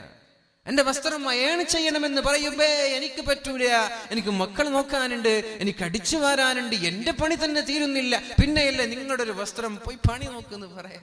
ഇതൊക്കെ പറയുന്നില്ലേ മോഡേൺ പെണ്ണുങ്ങളൊക്കെ അല്ലേ? പണ്ട് കാലങ്ങളിലൊക്കെ ഒരു പെണ്ണിനെ കല്യാണം കഴിച്ചു കൊടുക്കുമ്പോ മാതാപിതാക്കൾ ഒരുപാട് ഉപദേശം നൽകുമായിരുന്നു. മുത്തശ്ശിമാർ, ഉമ്മൂമ്മമാർ, വല്യമ്മമാർ ഒരുപാട് ഉപദേശങ്ങൾ നൽകും. ഭർത്താവിന്റെ വീട്ടിലൊക്കെ എന്തൊക്കെ ചെയ്യണം, എന്തൊക്കെ സഹിക്കണമെന്നൊക്കെ. പക്ഷെ ഇന്ന് ഉമ്മമാര് നൽകുന്ന ഉപദേശം എന്താണ്? ഭർത്താവിന്റെ ഉമ്മ ഒന്ന് ദേഷ്യപ്പെട്ട, നീ ഇറങ്ങി വന്നോ, എനിക്ക് ഫോൺ ചെയ്താൽ മതി, ഞാൻ വന്നോളാം. പിന്നെ ഡിവേഴ്സായി, പിന്നെ തൊലാക്കായി. ആരും പരസ്പരം അടുപ്പിക്കാൻ ശ്രമിക്കുന്നില്ല. എല്ലാവരും ശ്രമിക്കുന്നത് പരസ്പരം അകറ്റാനാണ്. ചെറിയ ചെറിയ പിറ്റി കേസിന്റെ പേരിലൊക്കെ തൊലാക്ക് നടക്കുക. വാട്സപ്പിൽ ഒരു മെസ്സേജ് അയച്ചു, ഭാര്യ വായിച്ചു, റീപ്ലൈ ചെയ്തില്ല, അതിന്റെ പേരിൽ ഡിവേഴ്സ് നടക്കുക. ഇതൊക്കെ നടന്നിട്ടില്ല നമ്മുടെ കേരളത്തിൽ? ചെറിയ ചെറിയ ചെറിയ ചെറിയ കാര്യങ്ങളിലൊക്കെ ഡിവേഴ്സും വിവാഹമോചനങ്ങളും നടക്കുക. എന്നിട്ട് നമ്മൾ ആരെയാണ് മാതൃകയാക്കുന്നത്? മാതൃകാ വനിതയായി ഒരു അവാർഡ് കൊടുത്തത് വായിക്കാൻ സാധിച്ചു. ആർക്കാണ്? മാതൃകാ വനിത എന്ന പേരിൽ ഒരു പെണ്ണിന്, ഒരു സിനിമാ നടിക്ക് അവാർഡ് കൊടുത്തു. അപ്പൊ ഈ പെണ്ണിനെ കണ്ടിട്ട് നമ്മുടെ മക്കളൊക്കെ മാതൃകയാക്കണം എന്നാണ് അതിന്റെ അർത്ഥം. ആരാണ് ആ പെണ്ണ്? സ്വന്തം ഭർത്താവിനെ വേണ്ട എന്ന് പറഞ്ഞ് കോടതിയുടെ മുമ്പിൽ വിവാഹമോചനം ആവശ്യപ്പെട്ട് ഭർത്താവില്ലാതെ സിനിമയുടെ രംഗത്തേക്ക് വന്നതിന് 13 വർഷക്കാലം സിനിമയിൽ നിന്ന് അകന്നു നിന്ന് വീണ്ടും സിനിമയിലേക്ക് കടന്നു വന്നത് കാരണം ഈ പെണ്ണിന് മാതൃകാ വനിത എന്ന അവാർഡ് കൊടുക്കുക. നമ്മുടെ മക്കൾ ഇത് കാണുന്നു. എന്നിട്ട് എന്താണ് മാതൃകയാവാനുള്ള കാരണം? ഭർത്താവിനെ ഒഴിവാക്കി എന്നുള്ളത് തന്നെ. ആരാണ്? മഞ്ജു വാര്യർ അല്ലേ? ഭർത്താവിനെയും മകളെയും വലിച്ചെറിഞ്ഞ് സിനിമയുടെ ലോകത്തേക്ക് കടന്നു വന്നതിന് മാതൃക യോഗ്യയായ വനിത എന്ന അവാർഡ് കൊടുക്കുക. എന്നിട്ട് നമ്മുടെ മക്കൾ അത് ഫോളോ ചെയ്യുക. എന്നിട്ട് നമ്മുടെ മക്കൾ സിനിമയും സീരിയലും കണ്ട് ഒളിച്ചോടുക. ഈ ഒളിച്ചോട്ടങ്ങളൊക്കെ നടക്കുന്നത് നിങ്ങൾ വിചാരിച്ചിരിക്കും ഇതൊക്കെ പ്രണയത്തിന്റെ ഡെപ്തിലെത്തിയത് കൊണ്ടായിരിക്കുമെന്നല്ലേ? സ്നേഹം അതിന്റെ ആഴത്തിലെത്തിയത് കൊണ്ടായിരിക്കും ഈ കല്യാണ ദിവസങ്ങളിലൊക്കെ ഒളിച്ചോട്ടം നടക്കുന്നത് എന്ന് നിങ്ങൾ കരുതിയിട്ടുണ്ടാകും. നോ, അങ്ങനെയല്ല. പല ഒളിച്ചോട്ടങ്ങളും നടക്കുന്നത് ബ്ലാക്ക് മെയിലിങ്ങിലൂടെയാണ്. രാത്രി ഇങ്ങനെ സംസാരിക്കുന്നു, മഗ്രിബ് മുതൽ സുബഹി വരെ. ഈ ഓഡിയോ കാമുകൻ അവിടെ റെക്കോർഡ് ചെയ്തു വെക്കുന്നു. എന്നിട്ടോ കാമുകിയോട് പറയുന്നു, ഇതാ നീ സംസാരിച്ചത് ഇവിടെ റെക്കോർഡാണ്, ഇവിടെ സേവ് ആണ്. ഞാൻ പറഞ്ഞ സ്ഥലത്തേക്ക് വന്നില്ലെങ്കിൽ, ഞാൻ പറഞ്ഞത് കേട്ടില്ലെങ്കിൽ നീ എന്നോട് സംസാരിച്ച ആ ഓഡിയോകൾ ഞാൻ ഇതാ ലീക്ക് ചെയ്യാൻ പോവാൻ, വാട്സപ്പിലൂടെ അയക്കാൻ പോവാൻ, ഞാൻ ഫേസ്ബുക്കിലൂടെ അപ്ലോഡ് ചെയ്യാൻ പോവാൻ, ഞാൻ പറഞ്ഞത് അനുസരിച്ച് കൊള്ളണം എന്ന് പറയുമ്പോഴേക്കും പെണ്ണ് ചിന്തിക്കുന്നത്, സുബ്ഹാനല്ലാഹ്, ഇനി ഞാൻ എന്താ ചെയ്യാ? ഞാൻ എന്തൊക്കെയോ സംസാരിച്ചിട്ടുണ്ട് രാത്രി. ഇതെന്റെ ഉപ്പ കേട്ടാൽ, ഇതെന്റെ ഉമ്മ കേട്ടാൽ, ഇതെന്റെ കുടുംബങ്ങൾ കേട്ടാൽ ഇനി അത് ലീക്കാവാതിരിക്കാൻ ഒരൊറ്റൊരു മാർഗമേ ഉള്ളൂ, എന്റെ ശരീരം കാമുകന് കാഴ്ചവെക്കുക. എന്നിട്ട് ശരീരം കാമുകന് കാഴ്ചവെച്ചു. എന്നിട്ടോ നീ ആ ഓഡിയോ ഡിലീറ്റ് ചെയ്യണം. ഓക്കെ, ഞാൻ ഡിലീറ്റ് ചെയ്യാം. പക്ഷേ ഓഡിയോയെക്കാളും വലുത് ഇവിടെ ഷൂട്ട് ചെയ്ത് കഴിഞ്ഞു. അത് ഇവള് മനസ്സിലാക്കുന്നില്ല. ഓഡിയോ ഡിലീറ്റ് ചെയ്യാൻ വേണ്ടി പോയതാണ്. പക്ഷേ ഇവരുടെ കാമകേളികൾ, ഇവരുടെ ടച്ചിങ്ങും ഇവരുടെ പ്രവർത്തനങ്ങളും വീഡിയോയിലൂടെ ഷൂട്ട് ചെയ്തു. പിന്നെ വീഡിയോ വെച്ചിട്ടാണ് കളികൾ നടക്കുന്നത്. കല്യാണത്തിന്റെ തലേന്ന്, കല്യാണ ദിവസത്തിൽ വരാനിരിക്കും ഒരു പെണ്ണിന് ഒളിച്ചോടാൻ പറ്റണം. എന്ത് ധൈര്യമായിരിക്കും അതൊക്കെ! ഒരു ഉപ്പയെ വേണ്ട, ഉമ്മയെ വേണ്ട, ആയിരക്കണക്കിന് കുടുംബങ്ങളൊക്കെ തടിച്ചുകൂടി കല്യാണ മണ്ഡപത്തിൽ ബിരിയാണി ചോറിങ്ങനെ തയ്യാറായി കൊണ്ടിരിക്കെ 40 പവനോളം ആളുകളുടെ മുമ്പിൽ ബെഗ് ചെയ്ത് യാചിച്ച് സമാഹരിച്ചു കൊണ്ടുവന്ന സ്വർണത്തിന്റെ മാലകൾ ധരിച്ച് കല്യാണത്തിന്റെ വീടിൽ നിന്നൊരു പെണ്ണിറങ്ങി പോവണമെങ്കിൽ ഇതൊന്നും സ്നേഹത്തിന്റെ ഡെപ്താണെന്ന് പറഞ്ഞ് ഞങ്ങളത് വിശ്വസിക്കില്ല. ഈ പെണ്ണ് ഒളിച്ചോടണമെങ്കിൽ ഒന്നുകിൽ ഇങ്ങനെ ബ്ലാക്ക് മെയിലിംഗ് നടക്കണം, എന്റെ കൂടെ വരണം, ഇല്ലെങ്കിൽ നിന്റെ വീഡിയോ ഞാൻ ലീക്ക് ചെയ്യാൻ. പിന്നെ പെണ്ണെന്താ ചിന്തിക്കുക? ഞാൻ നിന്റെ വീഡിയോകൾ, നീ അയച്ചു തന്ന ഇമേജുകൾ ഇങ്ങനെയാണല്ലോ. പെണ്ണുങ്ങൾ പൊതുവെ നിഷ്കളങ്കരാണ്. ഇവരൊരു കാമുകന്റെ ഒരു പഞ്ചാരവാക്ക് കേൾക്കുമ്പോഴേക്കും അങ്ങോട്ട് കീഴ്പ്പെട്ട് കഴിഞ്ഞു. പിന്നെ ഫോട്ടോ വേണമെന്ന് പറയുമ്പോൾ എല്ലാ ഫോട്ടോ പറഞ്ഞയച്ചു, എല്ലാ മെസ്സേജ് അയച്ചു കഴിഞ്ഞു. എന്നിട്ട് ഇത് വെച്ചിങ്ങനെ ബ്ലാക്ക് മെയിൽ ചെയ്യാണ്. പെണ്ണ് ചിന്തിക്കുന്നു, ഞാൻ ഇവന്റെ കൂടെ പോയില്ലെങ്കിൽ എന്റെ ഈ ഇമേജുകൾ, എന്റെ ഈ വേണ്ടാത്ത വീഡിയോകൾ ഇവൻ നാടുനീളെ പ്രചരിപ്പിക്കുമല്ലോ, അതെനിക്ക് സഹിക്കാൻ പറ്റൂല. അതുകൊണ്ട് ഇവന്റെ കൂടെ പോവലാണ് നല്ലത്. ഉമ്മ ഇല്ലെങ്കിലും കുഴപ്പമില്ല, ഉപ്പ ഇല്ലെങ്കിലും കുഴപ്പമില്ല, എന്റെ നൈക്കഡ് ഇമേജുകളോ വീഡിയോകളോ നാട്ടുകാരറിയാൻ പാടില്ല എന്ന് പറഞ്ഞിറങ്ങി പോവന്നെ. ഇതാണ് പല പ്രണയങ്ങളിലും നടക്കുന്നത്, ഇതാണ് പല ഒളിച്ചോട്ടങ്ങളിൽ നടക്കുന്നത്. അല്ലാതെ ഒരു പെണ്ണിന് 18 വർഷക്കാലം പോറ്റി വളർത്തിയ ഉമ്മയെ എങ്ങനെ ഒഴിവാക്കാൻ പറ്റും? കോടതിയിൽ വെച്ച് ഉമ്മാൻ എനിക്കറിയില്ല എന്ന് പറയാൻ എങ്ങനെയാണ് ആ പെണ്ണിന് പറ്റുക? ഇതൊക്കെ സംഭവം ഇതാണ്. പക്ഷെ ഞാൻ പറയാൻ, എന്റെ ശബ്ദം ശപിക്കുന്ന പെണ്ണുങ്ങളോ സഹോദരികളോ ചെറുപ്പക്കാരികളോ ഇങ്ങനെ ഒരു ബ്ലാക്ക് മെയിലിംഗിന് അടിമപ്പെടുന്നുവെങ്കിൽ നിങ്ങൾ ഒളിച്ചോടുകയല്ല വേണ്ടത്. നിങ്ങളുടെ ഏറ്റവും അടുത്ത ആളോട് പറയണം, തെറ്റുപറ്റി, സ്വാഭാവികമാണ്. എല്ലാ മനുഷ്യരും തെറ്റ് ചെയ്യുന്ന ആളുകളാണല്ലോ. വഖൈറുൽ ഖത്വാഈന അത്തായിബൂൻ, തെറ്റ് ചെയ്യുന്നവരിൽ ഏറ്റവും നല്ലവൻ അല്ലാഹുവിലേക്ക് തൗബ ചെയ്ത് മടങ്ങുന്ന ആളുകളാണെന്ന് പരിശുദ്ധ റസൂലുള്ളാഹി സ്വല്ലല്ലാഹു അലൈഹി വസല്ലം. തെറ്റുപറ്റും മനുഷ്യ സഹജമാണ് അല്ലേ? ഹബീബിന്റെ വഫാത്തിന്റെ ശേഷം മഅസൂമിങ്ങളില്ല. നബിതങ്ങൾ ലോകത്തോട് വിട പറഞ്ഞു, അതോടുകൂടി മഅസൂമിങ്ങൾ അസ്തമിച്ചു. നബിതങ്ങളുടെ വഫാത്തിന്റെ ശേഷം സകലമായ ആളുകളും തെറ്റ് ചെയ്യുന്ന ആളുകളാണ്. പക്ഷേ തെറ്റ് ചെയ്യുമ്പോ അത് തെറ്റാണെന്ന് തിരിച്ചറിഞ്ഞ് തൗബ ചെയ്യണം. അവിടെയാണ് ഒരു പെണ്ണ്, അവിടെയാണ് ഒരു ആണ് വിജയിക്കുന്നത്. ഖൈറുൽ ഖത്വാഈൻ, തിന്മ ചെയ്യുന്ന ദോഷികളായ ആളുകളിൽ ഏറ്റവും നമ്പർ 1 ആളാരാ? അത്തായിബൂൻ, ഉടനെ തൗബ ചെയ്യുന്ന ആളുകൾ.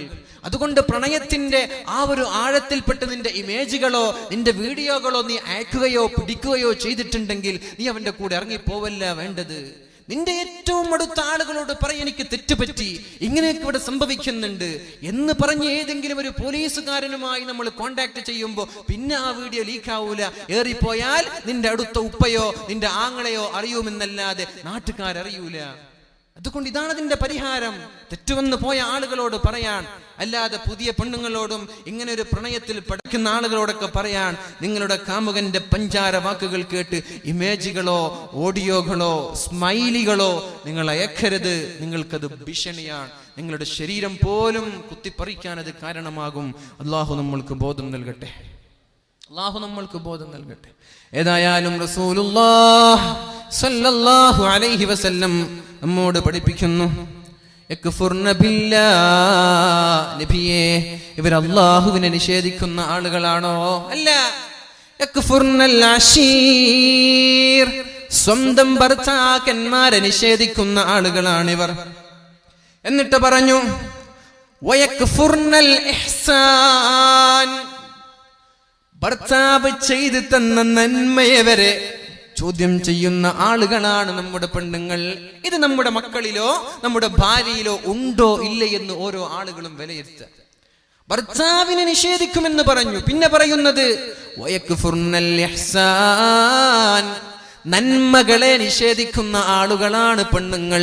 അതുകൊണ്ടാണ് ഇവർ നരകത്തിൽ കിടക്കുന്നത് എന്ന് റസൂലുള്ളാഹി സ്വല്ലല്ലാഹു അലൈഹി വസല്ലം. എന്നിട്ട് നബി തങ്ങൾ പറഞ്ഞു, ലൗ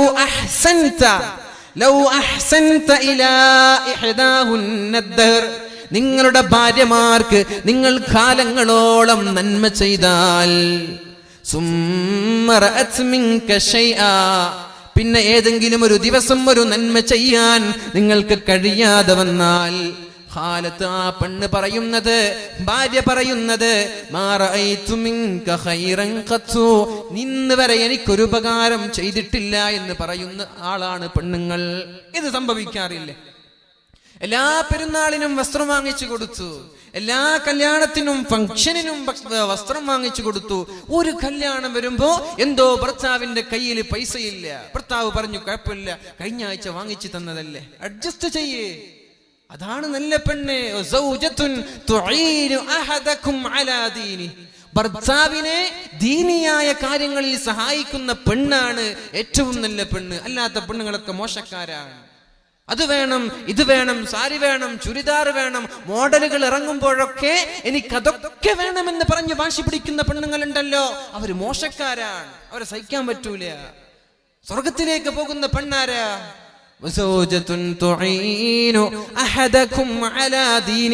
ദീനിയായ കാര്യങ്ങളിൽ ഭർത്താവിനെ സഹായിക്കുന്ന പെണ്ണാണോ, ആ പെണ്ണെ നിനക്ക് സ്വർഗത്തിൽ പോകാൻ പറ്റൂ. അല്ലാഹുവിന്റെ ഹബീബ് പറയാൻ, എല്ലാ കല്യാണങ്ങൾക്കും എല്ലാ പെരുന്നാളിനും വസ്ത്രം വാങ്ങിച്ചു കൊടുത്തു. ഏതോ ഒരു പെരുന്നാളിന് എന്തോ ഒരു തിരക്ക് മൂലം ഭാര്യയ്ക്കൊരു വസ്ത്രം വാങ്ങിച്ചു കൊടുക്കാൻ കഴിയാതിരുന്നപ്പോ ഭാര്യ പറഞ്ഞ വാക്ക്, എന്റെ കല്യാണം കഴിഞ്ഞത് മുതൽ ഇന്ന് വരെ എനിക്കൊരു ഉപകാരം നിങ്ങൾ ചെയ്തിട്ടില്ലല്ലോ. അങ്ങനെ പറയുന്ന ആളുകളാണ് പെണ്ണുങ്ങൾ. ഇതുകൊണ്ടാണ് ഇവര് നരകത്തിലേക്ക് കിടക്കുന്നത് എന്ന് ഷഫീഉനാ റസൂലുള്ളാഹ്. പെണ്ണുങ്ങൾ ആലോചിക്കുക, ഇത് എന്നിലുണ്ടോ എന്ന്. ഞാനിങ്ങനെ പറയാറുണ്ടോ? ഇല്ലേ? എല്ലാം ചെയ്തു കൊടുത്തു, എല്ലാ സഹായങ്ങളും ചെയ്തു. എപ്പോഴെങ്കിലും ഒന്ന് ചെയ്യാൻ പറ്റാതിരിക്കുമ്പോൾ നിങ്ങളെ കൊണ്ടൊരു ഗുണമില്ല, നിങ്ങളെ കൊണ്ടൊരു നേട്ടമില്ല, നിങ്ങൾ എനിക്കൊരു കാര്യവും ചെയ്തു തന്നിട്ടില്ല എന്ന് പറയുന്ന പെണ്ണുങ്ങൾ നമ്മുടെ നാട്ടിൽ വർദ്ധിക്കുകയാണ്. ചെയ്യുന്ന നന്മകളെയൊക്കെ നിഷേധിക്കുകയാണ്. ഈ ഒരു നിഷേധം ഇവരെ നരകത്തിലേക്ക് കൊണ്ടുപോകുമെന്ന് റസൂലുള്ളാഹ്. അല്ലാഹു തആല നമ്മൾക്ക് ബോധം നൽകട്ടെ. സ്ത്രീകളോട് പറയാൻ, നിങ്ങളുടെ സ്വർഗം നിങ്ങളുടെ ഭർത്താവിന്റെ കയ്യിലാണ്. അയ്യുമംറഅത്തിൻ മാതത് വസൗജുഹാ അൻഹാ റാളിൻ. ഒരു പെണ്ണ് മരിച്ചുപോയി, ആ പെണ്ണിനെ ഭർത്താവിന് ഇഷ്ടമാണ്, ഭർത്താവിന് തൃപ്തിയാണ്. എന്നോടുള്ള ബാധ്യതകളൊക്കെ നല്ല രീതിയിൽ എന്റെ ഭാര്യ ചെയ്തു തന്നിട്ടുണ്ടല്ലോ എന്നൊരു ഭർത്താവിന് അഭിപ്രായമുണ്ടായിരിക്കെ ഏതെങ്കിലും ഒരു പെണ്ണ് മരിച്ചു പോയാൽ ദഖലത്തിൽ ജന്ന, അവൾ സ്വർഗത്തിലേക്കാണ് പോകുന്നത് എന്ന് റസൂലുള്ളാഹ്. ഒരു ഹദീസ് പറയുന്നുണ്ട്, അയ്യുമംറഅത്തിൻ സഅലത് സൗജഹ ത്വലാഖ്.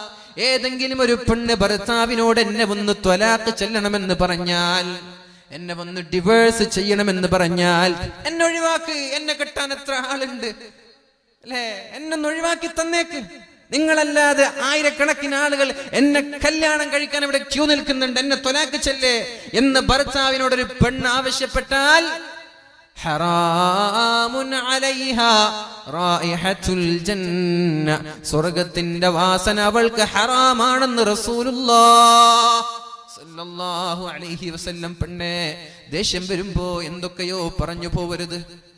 ദേഷ്യം വരുമ്പോൾ എന്തൊക്കെയോ പറയാൻ പാടില്ല, കൺട്രോൾ ചെയ്യണം. ഭർത്താവിനോട് ത്വലാഖ് ചോദിക്കല്ല, ഭർത്താവിനോട് ത്വലാഖ് ചെല്ലാൻ ആവശ്യപ്പെടല്ല. അങ്ങനെ ഏതെങ്കിലും പെണ്ണ് ഭർത്താവിനോട് ത്വലാഖ് ചെല്ലാൻ ആവശ്യപ്പെട്ടാൽ ആ പെണ്ണിന് സ്വർഗം ഹറാമാണെന്ന് റസൂലുള്ളാഹ് സ്വല്ലല്ലാഹു അലൈഹി വസല്ലം. മഹാനായ അല്ലാഹുവിന്റെ ഹബീബ് ഇങ്ങനെ കരഞ്ഞുകൊണ്ടിരിക്കുകയാണ്.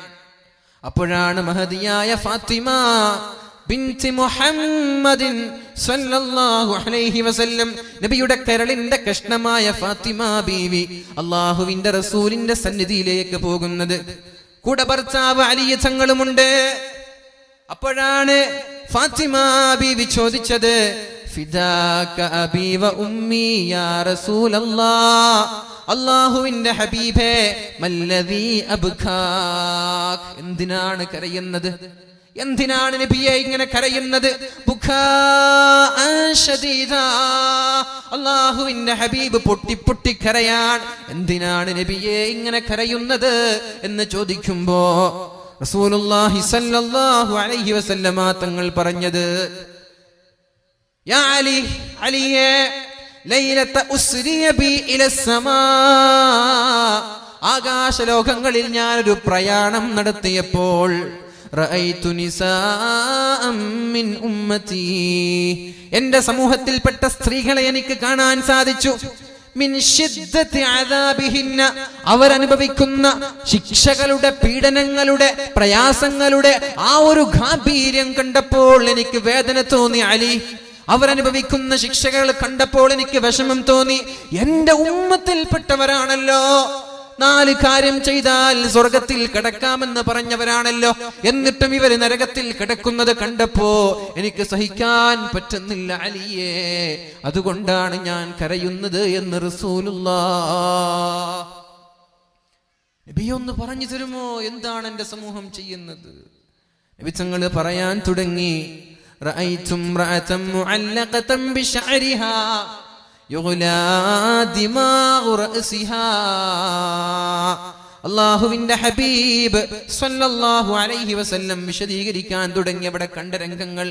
ഇത് കേൾക്കുമ്പോൾ പെണ്ണെ, ഞങ്ങൾ ആലോചിക്കേണ്ടത് ഈ ഒരു സ്വഭാവം എന്നിലുണ്ടോ എന്നാണ്. അപ്പുറത്തേക്ക് കഴിച്ചുകൊണ്ടല്ല, അയൽവാസിക്ക് കഴിച്ചുകൊണ്ടല്ല, നമ്മളിലുണ്ടോ, എന്നിലുണ്ടോ എന്ന് നോക്ക്. എന്നിലുണ്ടെങ്കിൽ നമ്മളത് മാറ്റണം, രക്ഷയില്ല. നമ്മൾ ചിന്തിക്കേണ്ടത് എന്താണ്? എന്റെ ഭാര്യയിൽ അതുണ്ടോ, എന്റെ മക്കളിൽ അതുണ്ടോ, എന്റെ പെങ്ങന്മാർ ഇത് ചെയ്യുന്നുണ്ടോ, എന്റെ മാതാപിതാക്കൾ ഇത് ചെയ്യുന്നുണ്ടോ? ഉണ്ടെങ്കിൽ മാറ്റിയേ പറ്റൂ, രക്ഷപ്പെടാനുള്ള വഴിയാണിത്. നമ്മളൊക്കെ നാളെ സ്വർഗത്തിലേക്ക് പോകണമെന്ന് ആഗ്രഹിക്കുന്ന ആളുകളല്ലേ അല്ലേ? സ്വർഗത്തിലേക്ക് കയറണ്ടേ? നരകത്തിലേക്ക് കടക്കാതെ, ഒരു നിമിഷം പോലും നരകത്തിന്റെ ശിക്ഷ അനുഭവിക്കാതെ സ്വർഗത്തിലേക്ക് പോകാൻ അല്ലാഹു തൗഫീഖ് ചെയ്യട്ടെ. റഅയ്തു ഇംറഅതൻ മുഅല്ലഖതൻ ബിശഅരിഹാ, അവളുടെ മുടിയെ അള്ളാഹു പിടിച്ചു വെച്ച് കെട്ടിയിട്ടുണ്ട്.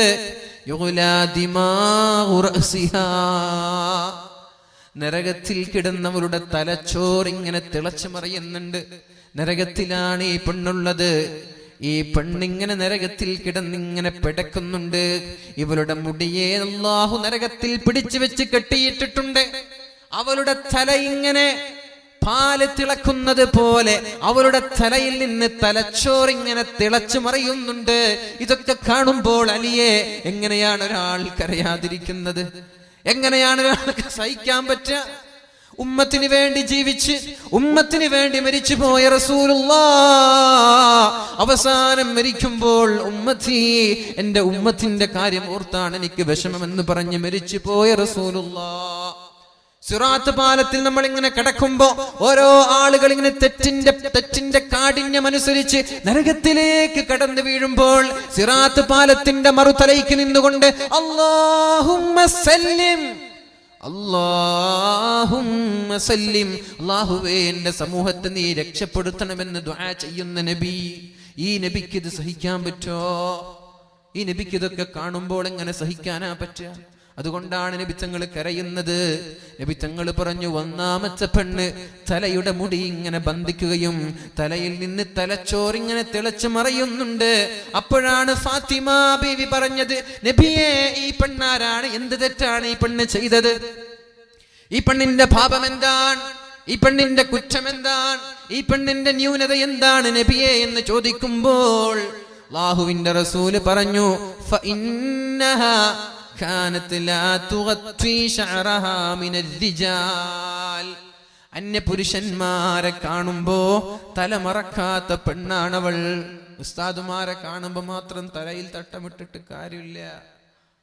അങ്ങനെ ചിന്തിച്ചിട്ടുണ്ട് ചില ആളുകൾ. ഉസ്താദുമാരെ കാണുമ്പോ പടച്ചോൻ എന്തൊരു ഈമാൻ. നടന്മാരോ സെലിബ്രിറ്റികളോ വരുമ്പോ പിന്നെ ഈമാനൊക്കെ വലിച്ചെറിഞ്ഞു, പിന്നെ സെൽഫി എടുക്കുക, പിന്നെ ഷോൾഡർ പിടിക്കുക, പിന്നെ കൈ പിടിക്കുക. ഇതൊക്കെയാണ്. ഇതാണോ ഈമാൻ? അല്ല. അന്യ പുരുഷന്മാരെ കാണുമ്പോ തലയുടെ മുടിയെ മറച്ചു വെക്കാത്ത പെണ്ണ്. അല്ലാഹുവിന്റെ ഹബീബ് പറയാൻ, ഫഇന്നഹാ കാനത് ലാ തുഗത്തി ശഅറഹാ മിനൽ റിജാൽ. അന്യ പുരുഷന്മാരെ കാണുന്ന അവസരങ്ങളിൽ തലയുടെ മുടി കാണിച്ച് നടക്കുന്ന പെണ്ണ്, ആ പെണ്ണിന്റെ തലമുടിയെ അല്ലാഹു നരകലോകത്ത് ബന്ധിക്കുകയും അവളുടെ തലച്ചോറിങ്ങനെ തിളച്ചു മറിയുകയും ചെയ്യുമെന്ന് കാലാകാലം ഇതനുഭവിക്കേണ്ടി വരുമെന്ന് റസൂലുള്ളാഹ്. വീട്ടിൽ നിന്ന് സ്കൂളിലേക്ക് കടന്നു പോവാൻ പഫ് ചെയ്ത് പോകുന്ന പെണ്ണുങ്ങളില്ലേ അല്ലെ? പഫ് ചെയ്ത് മുടി ഇങ്ങനെ കുത്തിക്കയറ്റി വെക്കുക, എന്നിട്ട് ഹിജാബ് തലയുടെ നടുവിൽ വെക്കുക, മുടി ഇങ്ങനെ പൊന്തിച്ച് നടക്കുക, മുടി കട്ട് ചെയ്ത് മുടിയുടെ കഷ്ണം ഇങ്ങനെ തൂക്കി നടക്കുന്ന ആളുകളില്ലേ? 1500 2000 നൽകി മുടി അയൺ ചെയ്താ പിന്നെ ആളുകൾക്ക് കാണിച്ചു നടക്കണ്ടേ? 2000 രൂപ കൊടുത്ത് അയൺ ചെയ്ത് പിന്നെ അത് മറച്ചു വെക്കും? ഇല്ലല്ലോ. പിന്നെ മുടി പകുതിയും പുറത്തായിരിക്കും. ഇവിടെയുണ്ടാകും തൂങ്ങുന്നത്, ഇവിടെയുണ്ടാകും പാറിക്കളിക്കുന്നത്. 2000 രൂപയോ 3000 രൂപയോ ചെയ്ത് അയണിങ് ചെയ്യുന്ന സംസ്കാരം നമ്മുടെ കാസർഗോഡ് ജില്ലയിൽ അധികരിക്കുന്നു എന്ന് പറഞ്ഞാൽ തെറ്റാവില്ലല്ലോ. കല്യാണ സദസ്സുകളിൽ പോലും തലമറക്കാൻ മടിയാൻ. അന്യപുരുഷന്മാരുണ്ടെങ്കിൽ കുഴപ്പമേ അല്ല. അന്യപുരുഷന്മാരുണ്ടെങ്കിൽ യാതൊരു കുഴപ്പമില്ല.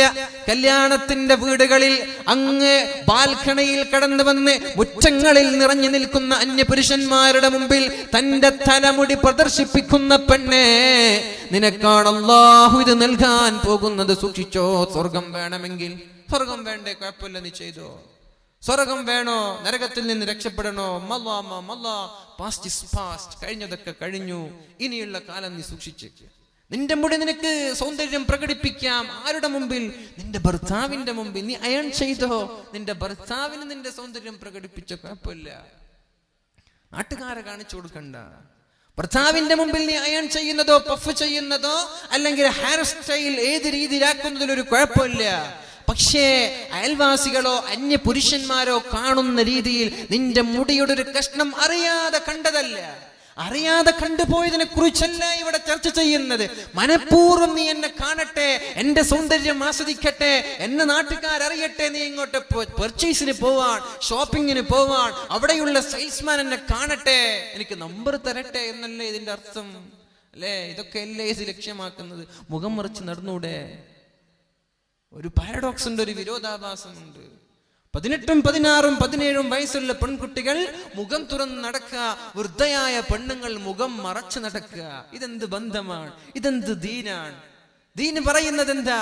കണ്ടാൽ ആഗ്രഹിക്കപ്പെടാത്ത ഒരു പെണ്ണ്, ഒരാൾ കണ്ടാൽ വികാരം തോന്നാത്തൊരു വൃദ്ധയായ പെണ്ണിന് വേണമെങ്കിൽ മുഖം തുറക്കുന്നതിൽ കുഴപ്പമില്ല, അല്ലാത്തവരൊക്കെ മുഖം മറക്കണമെന്ന് പറഞ്ഞപ്പോ നമ്മുടെ കണ്ടാൽ ഒരാൾക്കും വികാരം തോന്നാത്ത ചുക്കിച്ചുളിഞ്ഞ മുഖമുള്ള ഉമ്മമാരങ്ങോട്ട് മറച്ചു നടക്കുക, സുന്ദരികളായ പെൺകുട്ടികളൊക്കെ മുഖം അങ്ങോട്ട് തുറന്നു നടക്കുക. ഇതല്ലേ നമ്മുടെ നാട്ടിൽ നടക്കുന്നത്? ഇത് ആരുടെ ദീനാണ്? ഇത് ആരുടെ സംസ്കാരമാണ്? ഇത് ആരാണ് പഠിപ്പിച്ചത്? മുഖം മറച്ചു നടന്നൂടെ? അപ്പോൾ ഈ പ്രണയങ്ങളൊക്കെ നടക്കും. നിന്റെ മുഖം കാണുമ്പോഴല്ലേ നിന്നൊന്ന് കിട്ടണമെന്ന് തോന്നുന്നത്, അല്ലേ? നിന്റെ ഭംഗി കാണുമ്പോഴല്ലേ ഇവളെ എനിക്ക് പ്രണയിക്കണമെന്ന് തോന്നുന്നത്. നീ മുഖം മറച്ചു നടക്ക്, നിന്നെ അറിയൂല ആരും, നിന്റെ സൗന്ദര്യം അറിയൂല, നിന്റെ പിന്നാലെ ആളുകൾ വരൂല. അതുകൊണ്ട് മുഖം മറച്ചു നടക്ക. അതിനാണ് പരിശുദ്ധ ഇസ്ലാം നമ്മൾക്ക് പഠിപ്പിക്കുന്നത്. ലോകത്ത് ഏറ്റവും വലിയ അത്ഭുതം നടക്കുന്നത് മക്കയിലാണ്.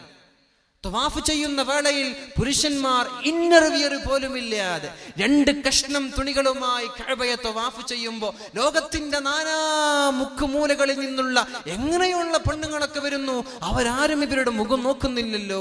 മഅ്ശറയ്ക്ക് സമാനമാണത്. ആയിഷ ബീവി ചോദിച്ചുവല്ലോ, ഹഫാതൻ ഉറാതൻ ഉർലാ, ചെരുപ്പില്ലാതെ നഗ്നരായി വിവസ്ത്രരായി ചേരാകർമ്മം ചെയ്യപ്പെടാത്തവരായി ആളുകളൊക്കെ നാളെ മഅ്ശറയിൽ ഒരുമിച്ച് കൂടുമെന്ന് പറയുമ്പോൾ അല്ലാഹുവിന്റെ ഹബീബിനോട് ആയിഷ ബീവി ചോദിച്ചു, യാ റസൂലല്ലാഹ്, അല്ലാഹുവിന്റെ ഹബീബേ, ആളുകൾ അങ്ങോട്ടും ഇങ്ങോട്ടും നോക്കൂലേ? എല്ലാവരും ഒരു സദസ്സിൽ, ആരും വസ്ത്രം ധരിച്ചിട്ടില്ല. ആണുങ്ങൾ പെണ്ണുങ്ങളെയും പെണ്ണുങ്ങൾ ആണുങ്ങളെയും നോക്കൂല നബിയേ. നബിസങ്ങൾ പറഞ്ഞു, ആയിഷ, അൽ അംറു അശദ്ദു മിൻ, അതിനേക്കാളും വലിയ പ്രശ്നമാണ്. ആളുകൾ വിചാരിക്കുന്നത് എന്റെ കയ്യിലേക്ക് നൽകപ്പെടുന്ന കിതാബ് അത് വലതു കയ്യിലായിരിക്കുമോ ഇടത് കയ്യിലായിരിക്കുമോ, ഞാൻ നരകത്തിലേക്കാണോ അല്ല ഞാൻ സ്വർഗത്തിലേക്കാണോ എന്ന് വെപ്രാളപ്പെടുന്ന സമയത്ത് ആർക്കും മറ്റുള്ളവന്റെ ഔറത്തിലേക്ക് നോക്കാനുള്ള താല്പര്യം ഉണ്ടാവൂല. അതേപോലെയാണ് കഅബയിൽ ഇങ്ങനെ തവാഫ് ചെയ്യുമ്പോ അന്യ സ്ത്രീകളുടെ മുഖം നോക്കാറേ ഇല്ല. ഭയങ്കര സംഭവമാണ്. ലക്ഷക്കണക്കിന് ആളുകൾ മുട്ടി തവാഫ് ചെയ്തിട്ട് അവിടെ ഒരു ഫിത്ന നടക്കുന്നില്ലല്ലോ, അവിടെ ഒരു വേണ്ടായ്മ നടക്കുന്നില്ലല്ലോ, അവിടെ ഒരു അരുതായ്മകൾ നടക്കുന്നില്ലല്ലോ. എന്തെന്നറിയത്? പെൺകുട്ടികൾ പർദ്ദ ധരിച്ച് ഹിജാബ് ധരിച്ച് നടക്കാണ് അവിടെ. ഈ കാണുന്നത് പോലെ ലെഗിൻസും ടീഷർട്ടും ഇട്ട് അവിടെ തവാഫ് ചെയ്താൽ അവിടെയും നടക്കും ഫിത്നകൾ. ആളുകൾക്ക് വികാരം തോന്നിപ്പിക്കുന്ന രീതിയിൽ വസ്ത്രം ധരിക്കല്ല. നിന്റെ ശരീരത്തിന്റെ അംഗലാവണ്യം, ശരീരത്തിന്റെ സൗന്ദര്യം പ്രദർശിപ്പിക്കുന്ന രീതിയിൽ നീ ചൂരിദാറോ അല്ലെങ്കിൽ എന്തുമാവട്ടെ ലെഗിൻസോ നീ ഇട്ട് നടക്കല്ല. നീ പർദ്ദ ധരിച്ച് പുറത്തിറങ്ങ്. ആ പർദ്ദ തന്നെ ടൈറ്റ് ഫിറ്റ് ആക്കി നടക്കല്ല, അത് ലൂസ് ആവട്ടെ. നിന്റെ ശരീരത്തിന്റെ അവയവം ആരും കാണാൻ പാടില്ല. അങ്ങനെ നടക്കുമ്പോ ഫിത്ന ഉണ്ടാവൂല ഇവിടെ. അല്ലാതെ ശരീരത്തിന്റെ പർദ്ദ ധരിച്ചു, അകത്ത് എന്തൊക്കെയാണ് ധരിച്ചതെന്ന് പുറത്തു നോക്കിയാൽ കാണാം. ഇങ്ങനെയൊക്കെ പർദ്ദ ധരിച്ച് നടക്കുന്ന ആളുകളില്ലേ? എന്തിനാണ് ദൂരെ വെച്ചൂടെ? എന്തിനാണ് അതൊക്കെ ധരിക്കുന്നത്? ആരെ കാണിക്കാനാ? ആരുടെ മുമ്പിലായി അഭിനയമൊക്കെ നിർത്തിവെച്ചൂടെ? സ്വർഗത്തിലേക്ക് പോകണമെന്ന് ആഗ്രഹിക്കുന്ന ഉമ്മ പങ്ങന്മാരെ, നിങ്ങളോടാണ് ഇത് പറയുന്നത്. യാ അയ്യുഹല്ലദീന ആമനൂ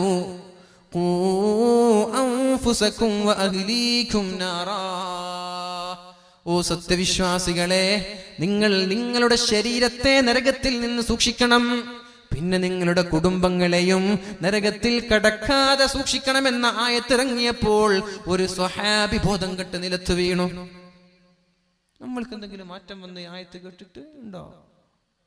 ഈ ആയത്ത് കേട്ടപ്പോഴേക്കും സ്വഹാബി ബോധം കെട്ട് നിലത്ത് വീണുന്ന അല്ലാഹുവിന്റെ ഹബീബായ റസൂലുള്ളാഹ് അവിടെ കിടന്നിങ്ങനെ പടക്കുകയാണ്. നബി തങ്ങൾ തന്റെ ചെവിയെ ആ ചെറുപ്പക്കാരന്റെ ചുണ്ടിലങ്ങോട്ട് വെച്ചു നോക്കിയപ്പോൾ ആ ചെറുപ്പക്കാരൻ പറയുന്നുണ്ട്, യാ റസൂലല്ലാഹ്, എന്റെ ശരീരത്തെ നരകത്തിൽ നിന്ന് എനിക്ക് സൂക്ഷിക്കാം, പക്ഷെ എന്റെ ഭാര്യയെ ഞാൻ എങ്ങനെയാണ് സൂക്ഷിക്കുന്നത്? എന്റെ മക്കളുടെ കാര്യം ഞാൻ എങ്ങനെയാണ് ചെയ്യുന്നത്? മക്കളെയും ഭാര്യയെയും നരകത്തിൽ നിന്ന് കാക്കണമെന്നല്ലേ പരിശുദ്ധ ഖുർആൻ പറയുന്നത്? ഭാര്യയെയും മക്കളെയും നരകത്തിൽ നിന്ന് സൂക്ഷിക്കാതെ ചെറുപ്പക്കാരാ, നമ്മൾക്കും സ്വർഗത്തിലേക്ക് പോകാൻ പറ്റൂല എന്നല്ല പറയുന്നത് എന്ന് പറഞ്ഞുകൊണ്ട് അട്ടഹസിച്ച് മരിച്ചു പോവുകയാണ് സ്വഹാബി. അല്ലാഹുവിന്റെ ഹബീബ് പറഞ്ഞു, ദഖലൽ ജന്ന, നീ പറയൂ ലാ ഇലാഹ ഇല്ലല്ലാഹ്. അവന്റെ ചെവിയുടെ അടുത്തേക്ക് ചെന്നുകൊണ്ട് നബി തങ്ങൾ പറഞ്ഞു, മോനെ നീ ലാ ഇലാഹ ഇല്ലല്ലാഹ് എന്ന് പറയും. അയാള് പറഞ്ഞു ലാ ഇലാഹ ഇല്ലല്ലാഹ് എന്ന് പറഞ്ഞ് അട്ടഹസിച്ചുകൊണ്ട് മരിച്ചുപോയി. നബി തങ്ങൾ പറഞ്ഞു, ദഖലൽ ജന്ന, ഇയാൾ സ്വർഗത്തിലാണെന്ന് റസൂലുള്ളാഹ്. കുടുംബത്തെ സൂക്ഷിക്കണം, സ്വന്തം തടി സ്വന്തം കാര്യം ചിന്താ നടക്കൂല. നമ്മളെല്ലാം നമ്മുടെ വീട്ടുകാർ രക്ഷപ്പെടണം, നമ്മുടെ ഭാര്യ രക്ഷപ്പെടണം, നമ്മുടെ മക്കൾ രക്ഷപ്പെടണം, എങ്കിലേ നമ്മൾക്ക് രക്ഷപ്പെടാൻ പറ്റൂ. അല്ലാഹു രക്ഷപ്പെടുത്തട്ടെ. അല്ലാഹു നമ്മുടെ മക്കളെ സ്വാലിഹ്യങ്ങളിൽ പെടുത്തട്ടെ. അല്ലാഹു നമ്മളെയും സ്വാലിഹ്യങ്ങളിൽ പെടുത്തട്ടെ. അപ്പൊ ഞാൻ പറഞ്ഞു വന്നത്, നമ്മുടെ മക്കളോ നമ്മുടെ പെങ്ങളോ നമ്മുടെ ഭാര്യയോ തലമറക്കാതെ മുടി അന്യ പുരുഷന്മാർക്ക് കാണുന്ന രീതിയിൽ വെളിവാക്കി നടക്കുന്നുണ്ടെങ്കിൽ ഉത്തരവാദി വീട്ടുകാരനാണ്. ആ വീട്ടിൽ ഭാര്യയാണെങ്കിൽ അവന്റെ ഭർത്താവാണ്, മകളാണെങ്കിൽ അവരുടെ ഉപ്പയാണ്, അവരുടെ ആങ്ങളമാരാണ്. നിങ്ങളോട് ചോദ്യമുണ്ട്, ഇവരോട് മാത്രമല്ല. അതുകൊണ്ട് അങ്ങനെ വീട്ടിൽ നിന്ന് പുറത്തിറങ്ങുമ്പോൾ വിളിച്ചിട്ട് ഇങ്ങോട്ട് വാടി എന്ന് പറഞ്ഞിട്ട് മുടി മറച്ചിട്ട് പുറത്തിറങ്ങാൻ പാടുള്ളൂ എന്ന് പറയാനുള്ള ചെങ്കൂറ്റം നമ്മൾക്ക് വേണം. ഇല്ലെങ്കിൽ നമ്മൾ ആണ് എന്ന് പറഞ്ഞിട്ട് നടന്നിട്ട് കാര്യമുണ്ടോ?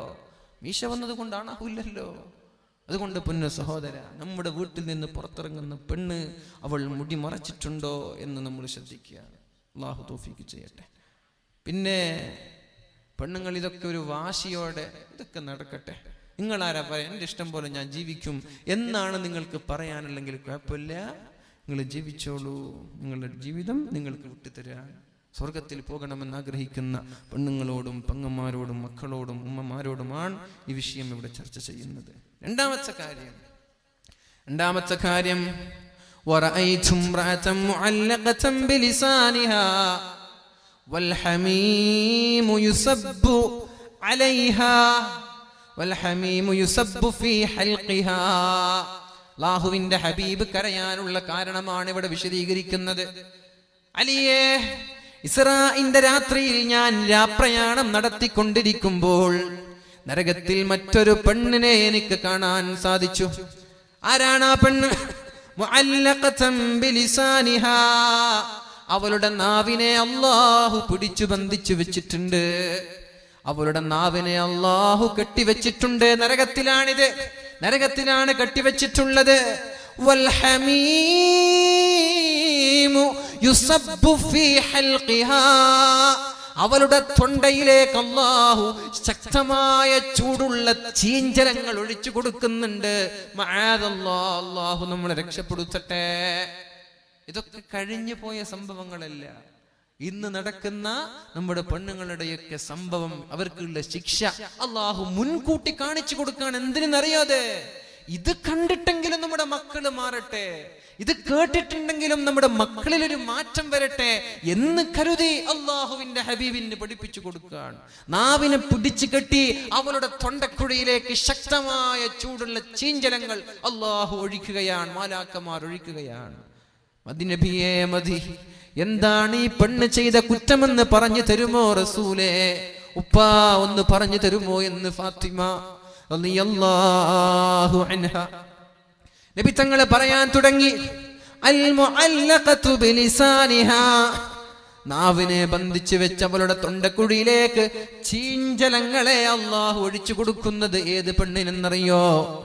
കാനത്ത് തുഅ്ദി സൗജഹാ, ഭർത്താവിനെ ബുദ്ധിമുട്ടിക്കുന്ന പെണ്ണായിരുന്നു അത്, ഭർത്താവിനെ വിഷമിപ്പിക്കുന്ന പെണ്ണായിരുന്നു അത്. ജോലി കഴിഞ്ഞ് ജോലിയുടെ ഭാരം സഹിക്കാൻ കഴിയാതെ വീട്ടിലേക്ക് കടന്നു വന്നു. ഒന്ന് സുഖമായി കിടന്നുറങ്ങാനുള്ള നീയത്തോടെ കടന്നു വരുന്ന ഭാര്യ വന്ന ഭർത്താവിന്റെ മുഖം നോക്കി പരാതിയുടെ പ്രളയം ഒഴുക്കുന്ന പെണ്ണെ, നിനക്കാണ് അല്ലാഹു ശിക്ഷ നൽകുന്നത്. ജോലിയുടെ ക്ഷീണമൊക്കെ കഴിഞ്ഞൊന്ന് ഉറങ്ങട്ടെ, കിടന്നുറങ്ങട്ടെ, ഒന്ന് സ്വസ്ഥമായി ജീവിക്കട്ടെ എന്ന് കരുതി വീട്ടിലേക്ക് വരുമ്പോഴേക്കും വീട്ടിൽ നിന്ന് ഭാര്യ തുടങ്ങി പരാതികളുടെ പ്രളയങ്ങൾ, പരാതിയോട് പരാതി. ഞാൻ അത് പറഞ്ഞിട്ട് നിങ്ങൾ ചെയ്തില്ലല്ലോ, ഞാൻ വിളിച്ചിട്ട് ഫോൺ എടുത്തില്ലല്ലോ, അല്ലെങ്കിൽ എനിക്ക് ഫോൺ വിളിച്ചില്ലല്ലോ.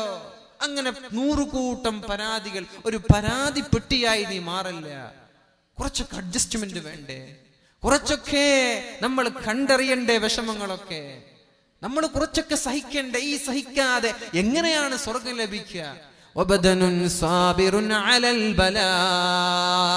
വിഷമങ്ങൾ ഉണ്ടാകുമ്പോൾ ക്ഷമിക്കാനുള്ള ശരീരമുണ്ടോ?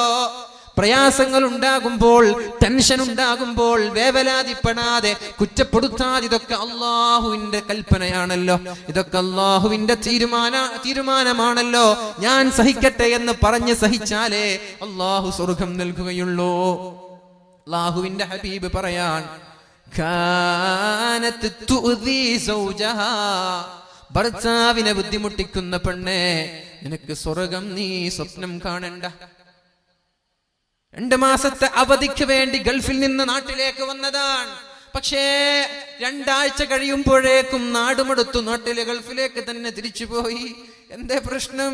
ഇവളുടെ അടുത്ത് എനിക്ക് ജീവിക്കാൻ പറ്റൂല, ഇവളുടെ അടുത്ത് എനിക്ക് ജീവിക്കാൻ പറ്റൂല. 2 ആഴ്ചയാകുമ്പോഴേക്കും എടുക്കാൻ തുടങ്ങി. അടിപിടി കൂടാൻ, ആവശ്യമില്ലാത്ത പ്രശ്നങ്ങൾ ഉണ്ടാക്കാൻ. ഒരാവശ്യമില്ല പ്രശ്നങ്ങൾ ഉണ്ടാക്കേണ്ട ആവശ്യമില്ലാത്ത, ആണുങ്ങൾ സ്വപ്നത്തിന് പോലും ചിന്തിക്കാത്ത കാര്യം വെച്ചിട്ടാ ഭാര്യമാർ കുറ്റപ്പെടുത്തുക. അങ്ങനല്ലേ? അങ്ങനെ വീണ്ടും ഗൾഫിലേക്ക് തന്നെ തിരിച്ചുപോയി. ഇയാൾക്ക് എന്ത് ജീവിതമാണ്? ഇയാളുടെ പൈസ കൊണ്ട് നീ സുഖിക്കുന്നുണ്ട്, ഇയാൾ അയച്ചു തരുന്ന കറൻസികൾ കൊണ്ട് നീ അടിച്ചു പൊളിക്കുന്നുണ്ട്. നിനക്ക് ഇവിടെ ജീവിതം, അയാളവിടെ കഷ്ടപ്പെടുന്നത് നീ കണ്ടറിഞ്ഞോ? ഉംറക്ക് പോയപ്പോ നമ്മുടെ നാടിന്റെ തൊട്ടപ്പുറത്തുള്ള ഒരു നാട്ടിലൊരു ചെറുപ്പക്കാരൻ എനിക്ക് കാണാൻ സാധിച്ചു. ഹൗസ് ഡ്രൈവറാണ്, പാവമാണ്.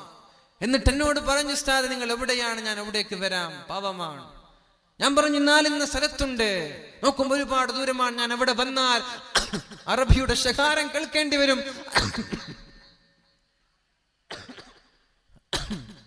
അവിടെ വന്നാൽ അറബിയുടെ ശകാരം കേൾക്കേണ്ടി വരും. എനിക്ക് പോകാനുള്ള സമയമായി. ഒന്ന് എണീറ്റിക്കൽ നമ്മൾക്ക്. സല്ലു അലാ സയ്യിദിനാ മുഹമ്മദിൻ വആലി സല്ലല്ലാഹു അലാ മുഹമ്മദ്. ഒരു 4 സലാത്ത് ചൊല്ലിയെങ്കിൽ 40 ദോഷം അല്ലാഹു പുറത്തു തന്നിട്ടുണ്ട്. അതറിഞ്ഞ ഞങ്ങൾക്ക്? ഒരു 4 സലാത്ത് ചെല്ലുമ്പോ 40 തിന്മകൾ അല്ലാഹു പുറത്തു തന്നു. നമ്മൾ അതറിഞ്ഞോ? 40 ദോഷങ്ങൾ പുറത്തു തന്നു, 40 ദറജകൾ അല്ലാഹു ഉയർത്തി തന്നു. അല്ലാഹുവിന്റെ മാലാഖമാർ നമ്മൾക്ക് വേണ്ടി സ്വലാത്ത് ചൊല്ലി. അതേപോലെ 40 നന്മകൾ അല്ലാഹു നമ്മുടെ ഏടിൽ എഴുതി വെച്ചു. ജീവിതത്തിൽ സ്വലാത്ത് വർദ്ധിപ്പിക്കുക. ഒരു സ്വലാത്ത് ചൊല്ലുമ്പോ 10 തിന്മകൾ അല്ലാഹു മായ്ച്ചു തരികയാണ്. 10 തിന്മകൾ അല്ലാഹു എഴുതി കളയുകയാണ്. കടങ്ങളൊക്കെ എഴുതി കളയൂലേ, തള്ളിക്കളയൂലേ? നമ്മുടെ വിജയമല്യ അല്ലെ, 900 കോടി 9000 കോടി അല്ലേ, 9000 കോടി കടം വാങ്ങി നാട്ടിൽ നിന്ന് ലണ്ടനിലേക്ക് ഒളിച്ചോടിയെന്നും ഒളിച്ചോടിയില്ല എന്നും ചർച്ച നടക്കുകയാണ്. എങ്കിലും അതിനു മുമ്പ് 6000 കോടി ഗവൺമെന്റ് എഴുതി തള്ളിയിട്ടുണ്ട്. 6000 കോടി. നമ്മളൊരു 100 രൂപ കൊടുക്കാൻ അങ്ങോട്ട് വൈകിയ പിന്നെ ജപ്തിയായി, പിന്നെ നോട്ടീസായി, പിന്നെ പിടിച്ചു വെക്കലായി, പിന്നെ കേസായി. സുബ്ഹാനല്ലാഹ്, പറയണോ? 6000 കോടി എഴുതി തള്ളി എന്ന് പറഞ്ഞ് ഇത് ആരുടെ പണമാണ്? പാവങ്ങളുടെ പണമാണ് ഇതൊക്കെ. എന്നിട്ട് 9000 കോടി വേറെ കടവുമായി നാട് വിട്ട് അവിടെ സുഖിച്ച് ജീവിക്കുക. അങ്ങനെ എഴുതിത്തള്ളുന്ന കൂട്ടത്തിൽപ്പെട്ട ദോഷങ്ങൾ, ചെറുദോഷങ്ങൾ, ഒരു സ്വലാത്ത് ചെല്ലുമ്പോ 10 ദോഷങ്ങൾ അള്ളാഹു എഴുതി തള്ളുമെന്നാണ്.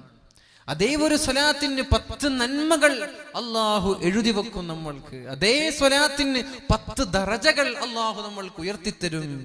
അതേപോലെ ഒരു മലക്കിനെ ഏൽപ്പിക്കും ഖിയാമത്ത് നാൾ വരെ നമ്മൾക്ക് വേണ്ടി സ്വലാത്ത് ചെല്ലാൻ. അള്ളാഹു സ്വീകരിക്കട്ടെ, അള്ളാഹു സ്വീകരിക്കട്ടെ. ഇതൊക്കെ തമാശയല്ല, ഇതൊക്കെ കളിയല്ല, ഇതൊക്കെ ജീവിതത്തിൽ പതിവാക്കി സിനിമ പാട്ടൊക്കെ പാടി നടക്കുന്ന നിർത്തുപൊന്ന് സഹോദര. ചൂടോടെ എന്നൊക്കെ പാട്ട് പാടി എന്താ കാര്യം? അതൊക്കെ പാട്ടും പാടി സോഷ്യൽ മീഡിയയിൽ അപ്ലോഡ് ചെയ്ത് എന്താ അതുകൊണ്ട് നിങ്ങൾക്ക് നേട്ടമുള്ളത്? അല്ലെങ്കിൽ ഈ സെൽഫി എടുത്ത ഫോട്ടോകൾ നമ്മളിങ്ങനെ പ്രചരിപ്പിച്ചിട്ട് എന്താ നേട്ടം? ഞാൻ പറയാൻ, ഈ ഒളിച്ചോട്ടങ്ങളുടെയോ അല്ലെങ്കിൽ ഈ അനാവശ്യങ്ങളുടെയോ ഇമേജുകളോ വീഡിയോകളോ നമ്മളായിട്ട് ഷെയർ ചെയ്യല്ല. അത് തെറ്റാണ്, കടുത്ത ഹറാമാണ് അതൊക്കെ. എന്തിനാണ് തിന്മകൾ പ്രചരിപ്പിക്കുന്നത്? തിന്മകൾ മറച്ചു വെക്കാനല്ലേ മുത്ത് റസൂലുള്ളാഹി സ്വല്ലല്ലാഹു അലൈഹി വസല്ലം നമ്മോട് പറഞ്ഞത്? തിന്മകൾ മറച്ചു വെക്കാനാണ്. നമ്മൾ തിന്മകൾ ഇങ്ങനെ അങ്ങോട്ടും ഇങ്ങോട്ടും പ്രചരിപ്പിക്കന്നെ. ആണ് വേറെ, പെണ്ണ് വേറെ. പിശാചിനൊരു പണിയില്ല, ശൈത്വാനിനൊരു പണിയില്ല, നോക്കി നിൽക്കുകയാണ്.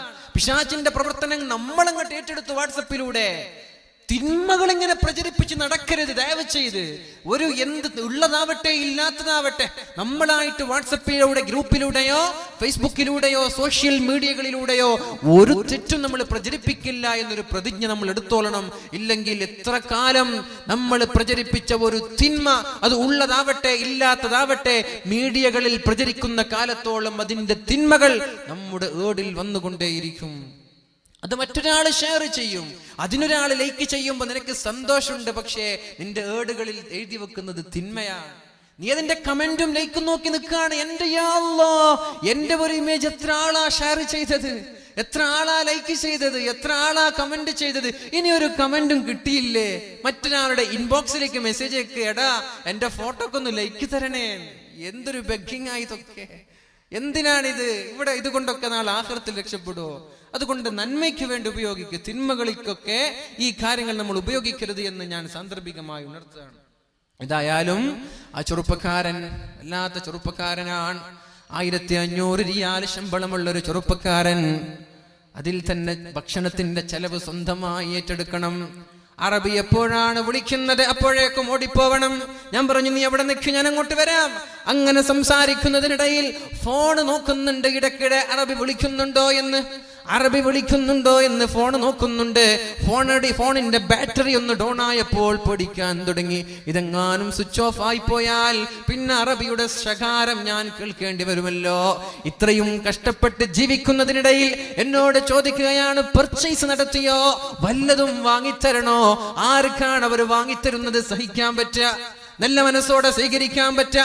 ജീവിക്കാൻ വകയില്ലാതെ കുടുംബങ്ങളുടെ രണ്ടറ്റം കൂട്ടിമുട്ടിക്കാൻ വേണ്ടി പ്രയാസപ്പെടുന്ന പ്രവാസികളായ ആളുകൾ അവിടെ കഷ്ടപ്പെട്ട് ചോര നീരാക്കി ജോലി ചെയ്യുമ്പോ നമ്മൾ അതുകൊണ്ട് ഇവിടെ സുഖിച്ച് ജീവിക്കുകയാണ്. പെണ്ണേ, നിന്റെ ഭർത്താവ് അവിടെ അനുഭവിക്കുന്ന പീഡനങ്ങളുടെ കഥ നീ മനസ്സിലാക്കിയിട്ടുണ്ടോ? ഒരു ടാക്സി ഡ്രൈവർ പറയാണ്, സാധേ, ഞാൻ രാവിലെ എണീക്കുന്നത് തന്നെ 200 റിയാൽ കടമായിട്ടാണ്. എല്ലാ ദിവസവും ഞാൻ എണീക്കുമ്പോൾ എനിക്ക് 200 റിയാൽ കടമാണ്. ഒരു റിയാലിന് 18 രൂപ. 100 റിയാലാകുമ്പോ 1800 രൂപ. 200 റിയാലാകുമ്പോ 3600 രൂപ കടവുമായിട്ടാണ് ഒരു ചെറുപ്പക്കാരൻ ദിവസവും എണീക്കുന്നത്. ഇത് കിട്ടിയിട്ട് വേണം അവന്റെ കിശയിലേക്ക് കാശ് പോവാൻ. 150 രൂപ ടാക്സിക്ക് അറബിക്ക് കൊടുക്കണം, 50 രൂപ എണ്ണയ്ക്കും വേണം. പിന്നെ എന്തെങ്കിലും കിട്ടിയാൽ എനിക്കായി, ഇല്ലെങ്കിൽ ഇല്ല. ആ ചെറുപ്പക്കാരൻ 6000 രൂപ ക്യാമറയുടെ ഫൈനാണ്.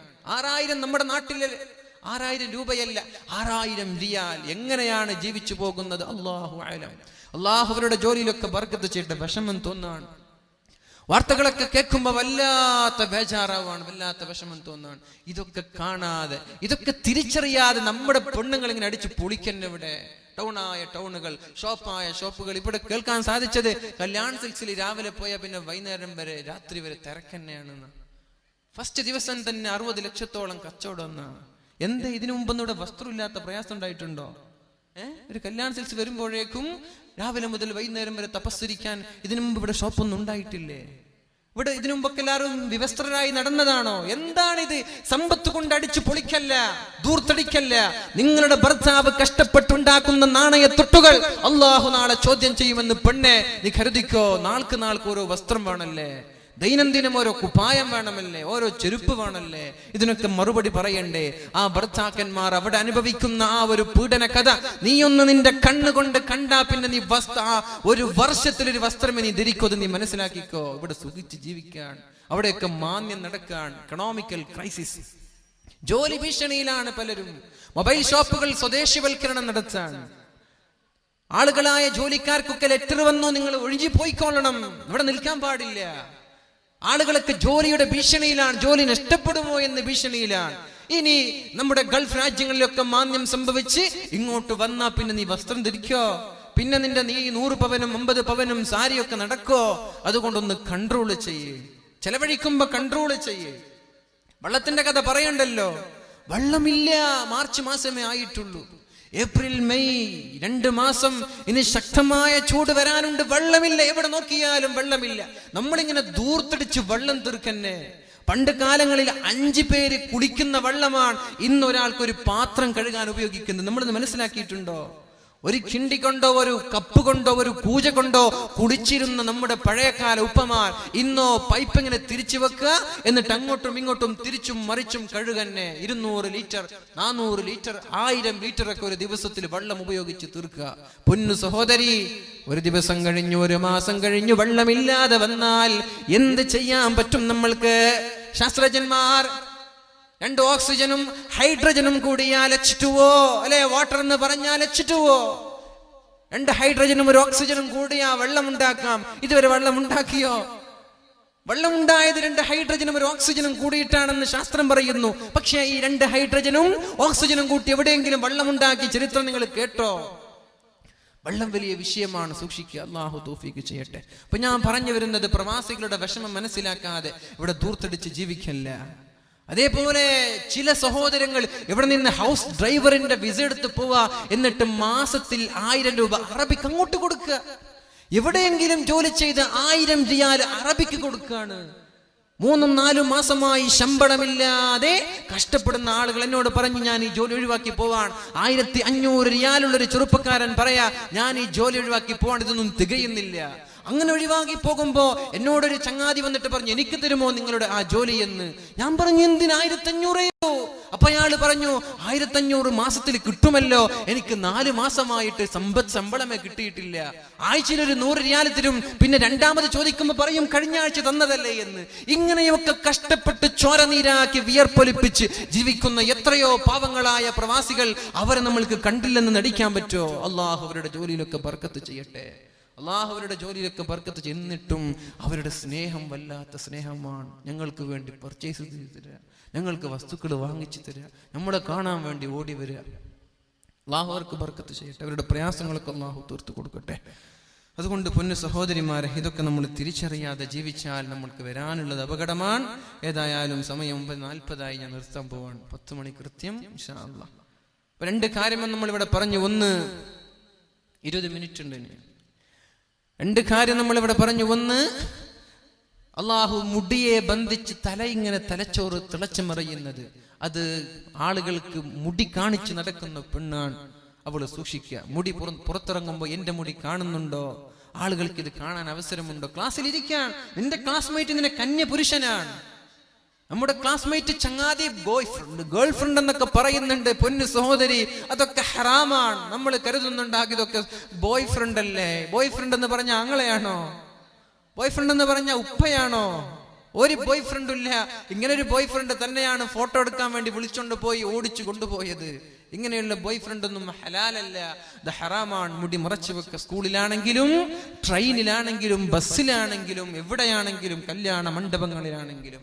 രണ്ടാമത്തേത്, നാവിനെ കെട്ടിവെച്ചത് ഭർത്താവിനെ ബുദ്ധിമുട്ടിക്കുന്ന പെണ്ണാണ്. ജോലി ചെയ്ത് കഷ്ടപ്പെട്ട് വരുന്ന ഭർത്താവിന് നീ സന്തോഷം നൽകുക. അല്ലദീ തസുറുഹു ഇദാ നളർ. ഒന്ന് നോക്കിയാൽ ഭാര്യയുടെ മുഖം നോക്കുമ്പോൾ സന്തോഷം തരുന്ന ഭാര്യയാണോ, ആ ഭാര്യ ഏറ്റവും വലിയ അനുഗ്രഹമാണെന്ന് റസൂലുള്ളാഹി സ്വല്ലല്ലാഹു അലൈഹി വസല്ലം. വിഷമങ്ങളുമായി പ്രയാസങ്ങളുമായി വീട്ടിലേക്ക് കടന്നു വരുമ്പോ അവിടെയുണ്ട് നമ്മുടെ ഭാര്യ. നല്ല കുളിച്ചൊരുങ്ങി നല്ല വസ്ത്രം ധരിച്ച് ഒന്ന് മുഖം നോക്കുമ്പോൾ അൽഹംദുലില്ലാഹ്, നമ്മുടെ വിഷമങ്ങളൊക്കെ പമ്പ കടന്നു, നമ്മുടെ ടെൻഷനൊക്കെ പമ്പ കടന്നു. ഭാര്യയുടെ മുഖം നോക്കുമ്പോൾ സന്തോഷം നൽകുന്ന ഭാര്യയാണോ, പൊന്നു സഹോദരി, നിനക്ക് സ്വർഗം പ്രതീക്ഷിക്കാം. അല്ലാതെ വീട്ടിലിരിക്കുമ്പോ ചീഞ്ഞുനാറിയ നൈറ്റിയും ചീഞ്ഞുനാറിയ വസ്ത്രവും പുറത്തിറങ്ങുമ്പോൾ വല്ലാത്ത ഒരു വേഷവിധാനം. നാട്ടുകാരെ കാണിക്കാനല്ല, ആൾക്കാരെ കാണിക്കാനല്ല, സ്വന്തം ഭർത്താവിന്റെ മുമ്പിൽ സൗന്ദര്യം പ്രദർശിപ്പിക്കാനാണ് പരിശുദ്ധ മതം നമ്മോട് പഠിപ്പിച്ചത്. ഇതൊക്കെ പീഡനാണോ? ഇതൊക്കെ സ്വാതന്ത്ര്യം, അവരുടെ സ്വാതന്ത്ര്യം ചോദ്യം ചെയ്യലാണോ? നമ്മുടെ ചെങ്ങമ്പുഴ പാടിയൊരു പാട്ട് ഞാൻ ഓർത്തു പോവാണ്. നാരിമാർ നാരിമാർ നാണം കുണുങ്ങികൾ, വിശ്വാവിപത്തിന്റെ നേരായ വേരുകൾ, പെണ്ണൊരുത്തിയെ പടച്ചില്ലായിരുന്നുവെങ്കിൽ വിശ്വമെന്നേ സ്വർഗമായിരുന്നേനെ. ഇത് മുസ്ലിമായ കവി പാടിയതാണോ? ചെങ്ങമ്പുഴ പാടിയ പാട്ടാണ്. എന്താണ് ഇതിന്റെ അർത്ഥം? നാരിമാർ നാരിമാർ നാണം കുണുങ്ങികൾ, വിശ്വവിപത്തിന്റെ നാരായ വേരുകൾ. ഇന്ന് ലോകത്തിന്റെ വിപത്തുകൾ ഉണ്ടാകാൻ കാരണം പെണ്ണാണെന്ന് പറയുന്നത് ചങ്ങമ്പുഴ റസൂലുള്ളാഹി തങ്ങളല്ല. നബി തങ്ങൾ പറഞ്ഞത് നിങ്ങൾ നിങ്ങളുടെ ഭാര്യമാരോട് നന്നായി പെരുമാറണേ എന്നാണ്. ഇനി വയസ്സായ ഉമ്മ, ആ ഉമ്മയോട് നിങ്ങൾ നന്നായി പെരുമാറണം. ഉമ്മുക തുമ്മ ഉമ്മുക തുമ്മ ഉമ്മുക. ഒന്നാമതും രണ്ടാമതും മൂന്നാമതും നീ നന്നായി പെരുമാറേണ്ടത് നിന്റെ ഉമ്മയോടാണ്, പിന്നെയാണ് ഉപ്പയോട്.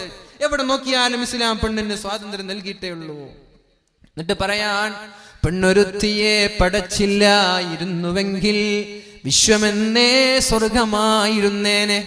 ഒരു പെണ്ണിനെ ലോകത്ത് പടച്ചില്ലായിരുന്നുവെങ്കിൽ നമ്മുടെ ലോകം സ്വർഗമാകുമായിരുന്നു എന്ന് നമ്മളിതൊന്നും അംഗീകരിക്കുന്നില്ലേ?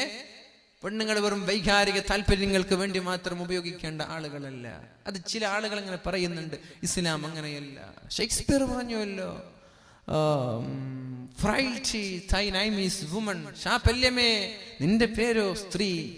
ചാപല്യം എന്ന പെണ്ണിനെ വിളിച്ചത് തന്നെ ഷേക്സ്പിയർ, ഇംഗ്ലീഷ് സാഹിത്യത്തിന്റെ കുലപതിയാണ്. ഇതൊക്കെ കണ്ടിട്ടും ഇസ്ലാമിന്റെ എതിരെ തലക്ക് കയറാ. ഇസ്ലാമാണ് ഇവർക്ക് സ്വാതന്ത്ര്യം നൽകിയത്. ജനിക്കാൻ പോലും സ്വാതന്ത്ര്യമില്ലാതെ ജനിച്ച മക്കളെ കുഴിച്ചു മൂടിയിരുന്ന ഒരു കാലത്തേക്ക് നബി തങ്ങൾ പറഞ്ഞു, ഇദാ ബുശ്ശിറ അഹദുഹും ബിൽ ഉൻസാ ളല്ല വജ്ഹുഹു മുസ്വദ്ദൻ വഹുവ കളീം യതവാറാ മിനൽ ഖൗമി മിൻ സൂഇ മാ ബുശ്ശിറ ബി. ഒരു പെണ്ണ് ജനിച്ചു എന്ന് അറിയുമ്പോ നാട്ടുകാരുടെ മുമ്പിൽ കാണാതെ ഒളിച്ചൊളിച്ച് നടക്കുക, പമ്മി നടക്കുക. എനിക്ക് പെൺകുട്ടിയാണ് ജനിച്ചത്, പിന്നെ ടൗണിൽ പോകൂല, പിന്നെ ബസ് സ്റ്റാൻഡിൽ പോകൂല, പിന്നെ ഒളിച്ച് നടക്കുക. പിന്നെ അവസരം കിട്ടുമ്പോ ഈ പെണ്ണിനെ കുഴിച്ചു മൂടി, എന്നാലേ ഇവന് പുറത്തിറങ്ങൂ. ഇങ്ങനെയുള്ള ഒരു കാലത്ത് നോക്കി നബി തങ്ങൾ പറഞ്ഞു, മൻ ആല ജാരിയത്തൈൻ, രണ്ട് പെൺകുട്ടികളെ വളർത്തി അവളെ കല്യാണം കഴിച്ചു കൊടുത്തു, ഞാനും അവനും സ്വർഗത്തിൽ ഇത്രത്തോളം അടുത്തിരിക്കുമെന്ന്. ലാ തഖ്തുലൂ ഔലാദകും ഖശിയത ഇംലാഖ്. ദാരിദ്ര്യം ഭയന്നുകൊണ്ട് നിങ്ങൾ നിങ്ങളുടെ മക്കളെ കുഴിച്ചു മൂടല്ല. നിങ്ങൾക്കും നിങ്ങളുടെ മക്കൾക്കും ഭക്ഷണം തരുന്നത് ഞാനാണെന്നും പഠിപ്പിച്ചത് പരിശുദ്ധ ഇസ്ലാമാണ്. അതുകൊണ്ട് പെണ്ണെ, ഇസ്ലാം നൽകുന്ന സ്വാതന്ത്ര്യം ഒരു മതവും ഒരു പെണ്ണിനും നൽകിയിട്ടില്ല. പിന്നെ നിന്നോട് പർദ്ദ ധരിക്കാൻ പറഞ്ഞത് എന്തേ? മുഖം മറച്ച് നടക്കാൻ പറഞ്ഞത് എന്തേ? അത് വേറെന്തെങ്കിലും ആവശ്യത്തിനാണോ? അല്ല, നിന്റെ സേഫ്റ്റി, നിന്റെ സുരക്ഷ. നീ പവിത്രമാണ്, നീ പവിത്രമാണ്, നീ വല്ലാത്ത സംഭവമാണ്. അതുകൊണ്ട് നീ അങ്ങോട്ട് ആളുകൾ പീഡിപ്പിക്കുന്ന ഒരു ചരക്ക് വസ്തുവായി മാറാൻ പാടില്ല. നിനക്കൊരു ചാരിറ്റി ഉണ്ട്, ചാസ്റ്റിറ്റി ഉണ്ട്, നിനക്കൊരു പവിത്രതയുണ്ട്, നീ അത് സൂക്ഷിക്കുക. അതുകൊണ്ട് നീ പൊതിഞ്ഞ് നടക്കല്ലേ. ഒരു മിഠായി പൊതിഞ്ഞു വീണ മിഠായി ഉണ്ട്, പൊതിയപ്പെടാത്ത മിഠായി വീണ് കിടക്കുന്നുണ്ട്. ഏതാ നമ്മൾ പെറുക്കിയെടുക്കുക? രണ്ടും എടുക്കാൻ പാടില്ലേ? വീണ് കിട്ടുന്നൊന്നും എടുക്കാൻ പാടില്ലേ? എന്നാലും ഞാൻ ചോദിക്കാൻ, നമ്മുടെ വീട്ടിൽ നിന്ന് കരുതുക, ഒരു മിഠായി അതിന്റെ കവറൊക്കെ എടുത്ത് ഒരു മിഠായി നിലത്ത് വീണ് കിടക്കുന്നുണ്ട്, മറ്റൊരു മിഠായി കവറൊക്കെ മൂടി കിടക്കുന്നു. നമ്മൾ എടുക്കുന്നത് കവർ മൂടിയ മിഠായിയാണ്. അല്ലാതെ ഇതിൽ ഈച്ച പൊതിഞ്ഞിട്ടുണ്ടാകും, ഉറുമ്പുകൾ പൊതിഞ്ഞിട്ടുണ്ടാകും. അതേപോലെ ഈച്ചകളും ഉറുമ്പുകളും ഞരമ്പ് രോഗികളും നിന്നെ പൊതിയാൻ പാടില്ല. നീ സേവായിരിക്കണം എന്ന ലക്ഷ്യമാണ് പരിശുദ്ധ ഇസ്ലാമിനുള്ളത്. അള്ളാഹു നിലനിർത്തി തരട്ടെ. അള്ളാഹു ആ ബോധം നമ്മൾക്കൊക്കെ നൽകുമാറാവട്ടെ. അതിനു വേണ്ടിയാണ് ഈ ഭൗതിക കലാലയങ്ങളിലൊക്കെ പഠിപ്പിക്കുന്നതിന് പകരം എത്രയോ മതസ്ഥാപനങ്ങളുണ്ട്. പഠിപ്പിച്ചുകൂടെ? വഫിയ കോഴ്സുകളുണ്ട് നമ്മുടെ പെൺമക്കൾക്ക്. SSLC കഴിഞ്ഞ മക്കളൊന്ന് എക്സാം എഴുതിയാൽ +2 ഡിഗ്രി PG ഉണ്ടോന്നറിയില്ല, 5 വർഷത്തെ കോഴ്സാണ്. അവിടെ നല്ലൊരു ഉസ്താദ്, മൊയിലാർച്ചി എന്ന് നമ്മൾക്ക് പറയാം, നല്ലൊരു ഉസ്താദത്തായി, നല്ലൊരു ടീച്ചറായി അവൾ വരികയാണ്. ദീനീബോധമുണ്ട്, മതബോധമുണ്ട്. പഠിപ്പിച്ചുകൂടെ? ഈ വെറും മംഗലാപുരത്തേക്ക് രാവിലെ ട്രെയിനിൽ കയറി പോവുക, അവിടെ നടക്കുന്നതൊന്നും ഞാൻ പറയുന്നില്ല. എന്നിട്ട് എവിടെയൊക്കെയോ പഠിപ്പിക്കുക, ലക്ഷങ്ങൾ ചെലവഴിക്കുക. ഇതുകൊണ്ട് എന്തെങ്കിലും നേട്ടം ദുനിയാവിലുണ്ടോ? അല്ല ആഖിറത്തിലുണ്ടോ? ഇല്ല. അതുകൊണ്ട് നമ്മൾ എന്ത് ചെയ്യാ? ദുനിയാവിലും ആഖിറത്തിലും നേട്ടമുണ്ടാവാൻ നമ്മുടെ മക്കളെ നമ്മൾ ദീനി കോഴ്സുകൾ നൽകിക്കൂടെ? പെണ്ണുങ്ങൾക്ക് വഫിയ കോഴ്സുകളുണ്ട്, ദാറുൽ ഹുദയുടെ കീഴിലുള്ള സഹ്റവി കോഴ്സുകളുണ്ട്. ഇവിടെയൊക്കെ പഠിപ്പിച്ചുകൂടെ? നല്ല ദീനി ബോധമുള്ള ഉസ്താദുമാരായിട്ട് മക്കൾ വരട്ടെ. മസ്അല പറയുന്ന പെണ്ണുങ്ങൾക്ക് ക്ലാസ് എടുക്കാൻ പറ്റുന്ന മക്കളായി നമ്മുടെ മക്കൾ മാറട്ടെ. ആൺമക്കളെയാണെങ്കിൽ ഹുദവി കോഴ്സുകളുണ്ട്. മാലിക് ദിനാർ ഇസ്ലാമിൽ അക്കാദമിയിൽ പഠിച്ച ആളാണ് ഞാൻ. തലങ്കരയിൽ സ്ഥിതി ചെയ്യുന്ന എൻ്റെ സുഹൃത്തുണ്ട് ഇവിടെ, ഇർഷാദ് ഹുദവി. ഇതേപോലെ മുഫീദുദവി, അങ്ങനെ കുറെ ആളുകളുണ്ട് ഇവിടെ. മാലിക് ദിനാർ ഇസ്ലാമിക് അക്കാദമിയിൽ 10 വർഷം പഠിച്ചു. പിന്നെ 2 വർഷം PG പഠനത്തിന് വേണ്ടി മലപ്പുറത്ത് ചെമ്മാടിലുള്ള ദാറുൽ ഹുദ ഇസ്ലാമിക് യൂണിവേഴ്സിറ്റിയിൽ പഠിച്ച ആളുകളാണ്. പഠിപ്പിച്ചുകൂടെ നമ്മൾക്കൊക്കെ? 5 വയസ്സുള്ള കുട്ടികൾ മദ്രസ കഴിഞ്ഞാൽ അവർക്കൊന്ന് ജസ്റ്റ് ഒന്ന് ഇന്റർവ്യൂ അറ്റൻഡ് ചെയ്യാം. നമ്മൾ പാസ്സായാൽ പിന്നെ നിങ്ങൾക്ക് തലച്ചോടില്ലല്ലോ. 12 വർഷം അതങ്ങോട്ട് പോയിക്കോളും. നിങ്ങൾക്ക് എന്തെങ്കിലും തലച്ചോടുണ്ടോ? എന്തെങ്കിലും ചെലവുണ്ടോ? ഇവിടെയാണെങ്കിലോ ഒരു ഇംഗ്ലീഷ് മീഡിയം 1ാം ക്ലാസ് പഠിപ്പിക്കണമെങ്കിൽ 25,000 രൂപ വർഷത്തില്. അതും നമ്മൾ ആലോചിക്കണം. പഠിച്ചോനെ സ്കൂളിൽ പോയിട്ട് മര്യാദയ്ക്ക് പഠിക്കുന്നുണ്ടോ? മര്യാദയ്ക്ക് തിരിച്ചു വരുമോ? അല്ലെങ്കിൽ എന്തെങ്കിലും ആക്സിഡന്റ് നടക്കുമോ? അല്ലെങ്കിൽ ആരെങ്കിലും തട്ടിക്കൊണ്ട് പോവോ? SSLC ആകുമ്പോഴേക്കും 40ഉം 50ഉമായി നമ്മുടെ സ്കൂളിന്റെ തുകകൾ. ഇതൊന്നും തലച്ചോടില്ലാതെ ഒരു ചെലവുമില്ലാതെ ദീനും മതവും ഉൾക്കൊള്ളിച്ച് നമ്മൾക്ക് പഠിപ്പിക്കാൻ ഇംഗ്ലീഷ് ഉണ്ട്, ഉറുദു ഉണ്ട്, അറബിയുണ്ട്, മലയാളമുണ്ട്, ഡിഗ്രി ഉണ്ട്, PG ഉണ്ട്, കണക്കുകളുണ്ട്, മാത്സ് ഉണ്ട്, സയൻസ് ഉണ്ട്, കിതാബുകളുണ്ട്, ഹദീസുകളുണ്ട്, ഖുർആനുണ്ട്. പഠിപ്പിച്ചുകൂടെ? നമ്മുടെ കാലിന്റെ തുമ്പിൽ, കാലിന്റെ വിരൽ ചുവട്ടിൽ ഇഷ്ടം പോലെ കൂണുപോലെ മത ഭൗതിക സമന്വയ സ്ഥാപനങ്ങൾ മലബാർ ഇസ്ലാമിക് അക്കാദമി കോംപ്ലക്സ് ഉണ്ട് ചട്ടഞ്ചാലിൽ. ഇതൊക്കെ ഉണ്ടാകുമ്പോൾ നമ്മൾ ഇങ്ങോട്ട് ദുനിയാവിന്റെ പിന്നാലെ പോയി, ഭൗതികതയുടെ പിന്നാലെ പോയി, മക്കൾക്ക് ദീനൊന്നും തിരിഞ്ഞില്ല. പിന്നെ പൊട്ട് ധരിച്ചാൽ എന്താ, തലയിൽ തട്ടം ധരിച്ചാൽ എന്താ? ഇല്ല, അതൊന്നും കുഴപ്പമില്ല, എനിക്ക് എന്റെ കാമുകം മതി എന്ന് ഒളിച്ചോടി ഇല്ലെങ്കിൽ അത്ഭുതമുള്ളൂ. അതുകൊണ്ട് ഇൻഷാ അല്ലാഹ് ഇങ്ങനെയുള്ള ദീനി ബോധമുള്ള മക്കളാക്കി നമ്മുടെ മക്കളെ മാറ്റുക. മൂന്നാമതായി റസൂലുള്ളാഹി സ്വല്ലല്ലാഹു അലൈഹി വസല്ലം കാണുന്നത്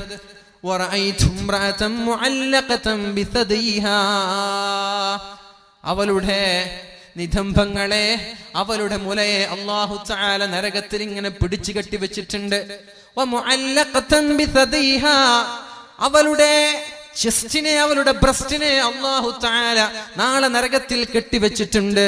ഫാത്തിമ ബീവി ചോദിച്ചു, യാ റസൂലല്ലാഹ്, ആരാണ് ആ പെണ്ണ് എന്ന് പറഞ്ഞു തരുമോ? നിതംബങ്ങളെ നരകത്തിൽ ഇങ്ങനെ കെട്ടിവെച്ച് അല്ലാഹു ശിക്ഷിക്കുന്ന പെണ്ണാരാണെന്ന് പറഞ്ഞു തരുമോ നബിയെ എന്ന് ചോദിക്കുമ്പോൾ അല്ലാഹുവിന്റെ റസൂൽ സല്ലല്ലാഹു അലൈഹി വസല്ലം പറഞ്ഞു കൊടുത്തു, അൽ മുഅല്ലഖതു ബിസദീഹാ. മാറിടങ്ങളെ പിടിച്ചു കെട്ടിയ പെണ്ണാരാണെന്നറിയോ? സ്തനങ്ങളെ പിടിച്ചു കെട്ടിയ പെണ്ണാണ് ആരാണെന്നറിയോ? കാനത് തംതനിഉ അൻ ഫിറാശി സൗജിഹാ. എന്തെങ്കിലും ചൊടിയോ ദേഷ്യമോ ദുഃഖമോ ഉണ്ടാകുമ്പോ ഭർത്താവിന്റെ ആവശ്യങ്ങൾ വീട്ടിക്കൊടുക്കാതെ ഭർത്താവിന്റെ വിരിപ്പിനെ തൊട്ട് തടയുന്ന പെണ്ണാണത്. ഭർത്താവിന്റെ ആവശ്യങ്ങളോ വാക്കുകളോ വിലകൽപ്പിക്കാതെ ഭർത്താവിനോട് പിണങ്ങി കിടന്നുറങ്ങുന്ന പെണ്ണെ, അല്ലാഹു നാളെ നിനക്കും സ്വർഗം നൽകാൻ പോകുന്നില്ല. കഴിഞ്ഞു പോയതൊക്കെ നീ മറന്നേക്ക്. അല്ലാഹുവിനോട് തൗബ ചെയ്ത് ഭർത്താവിനോട് മാപ്പ് ചോദിച്ച് മടങ്ങ്.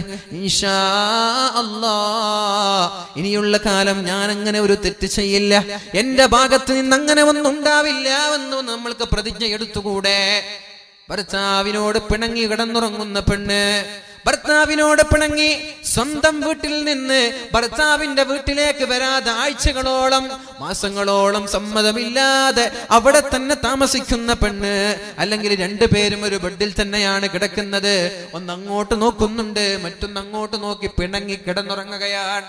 ഭർത്താവിന്റെ സമ്മതമില്ലാതെ ഭർത്താവിനെ വെറുപ്പിച്ചുകൊണ്ട് ദേഷ്യപ്പെട്ടുകൊണ്ട് ഭർത്താവിന്റെ ശാരീരിക ആവശ്യങ്ങൾക്ക് നീ വഴങ്ങാതെ കിടന്നുറങ്ങിയാൽ അല്ലാഹു നാളെ നിന്റെ നിതംബങ്ങളെ, നിന്റെ സ്തനങ്ങളെ, നിന്റെ മാറിടങ്ങളെ നാളെ നരകലോകത്ത് ബന്ധിച്ചുകൊണ്ട് നിന്നെ ശിക്ഷിക്കുമെന്ന് റസൂലുള്ളാഹ്.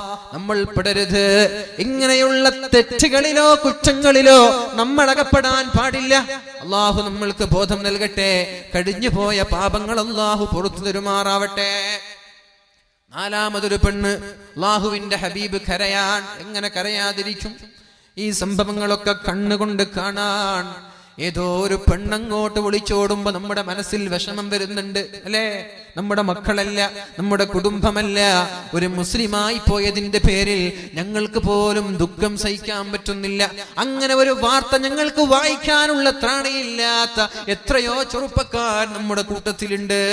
അങ്ങനെ ഒരു വാർത്ത എനിക്ക് അക്കല്ല, എനിക്കത് വായിക്കാനുള്ള ചെങ്കൂറ്റമില്ല, അതിനുള്ള ത്രാണിയിൽ എനിക്ക് വിഷമമാണ്. അത് കണ്ടാ പിന്നെ എനിക്ക് 2 ദിവസം ഉറക്ക് വരൂല. എന്ത് വാർത്തയാണിത്? മറ്റൊരുത്തന്റെ കൂടെ ഒളിച്ചോടി എന്നൊരു വാർത്ത വായിക്കാൻ പോലും ധൈര്യമില്ലാത്ത ചെറുപ്പക്കാരുണ്ട്. മക്കളാണോ? അല്ല. ഭാര്യയാണോ? അല്ല. കുടുംബമാണോ? അല്ല. ഒരു മുസ്ലിമത്തായതിന്റെ പേരിൽ എങ്കിലാ ഉമ്മയ്ക്കും ഉപ്പയ്ക്കും കുടുംബങ്ങൾക്കുള്ള വിഷമം പറയണോ? അതുകൊണ്ട് ഇൻഷാ അല്ലാഹ് നമ്മുടെ ഭാഗത്ത് നിന്ന് തെറ്റ് വരരുത്. നമ്മുടെ ഭാഗത്ത് നിന്ന് പാളിച്ചകളോ വീഴ്ചകളോ വരാൻ പാടില്ല.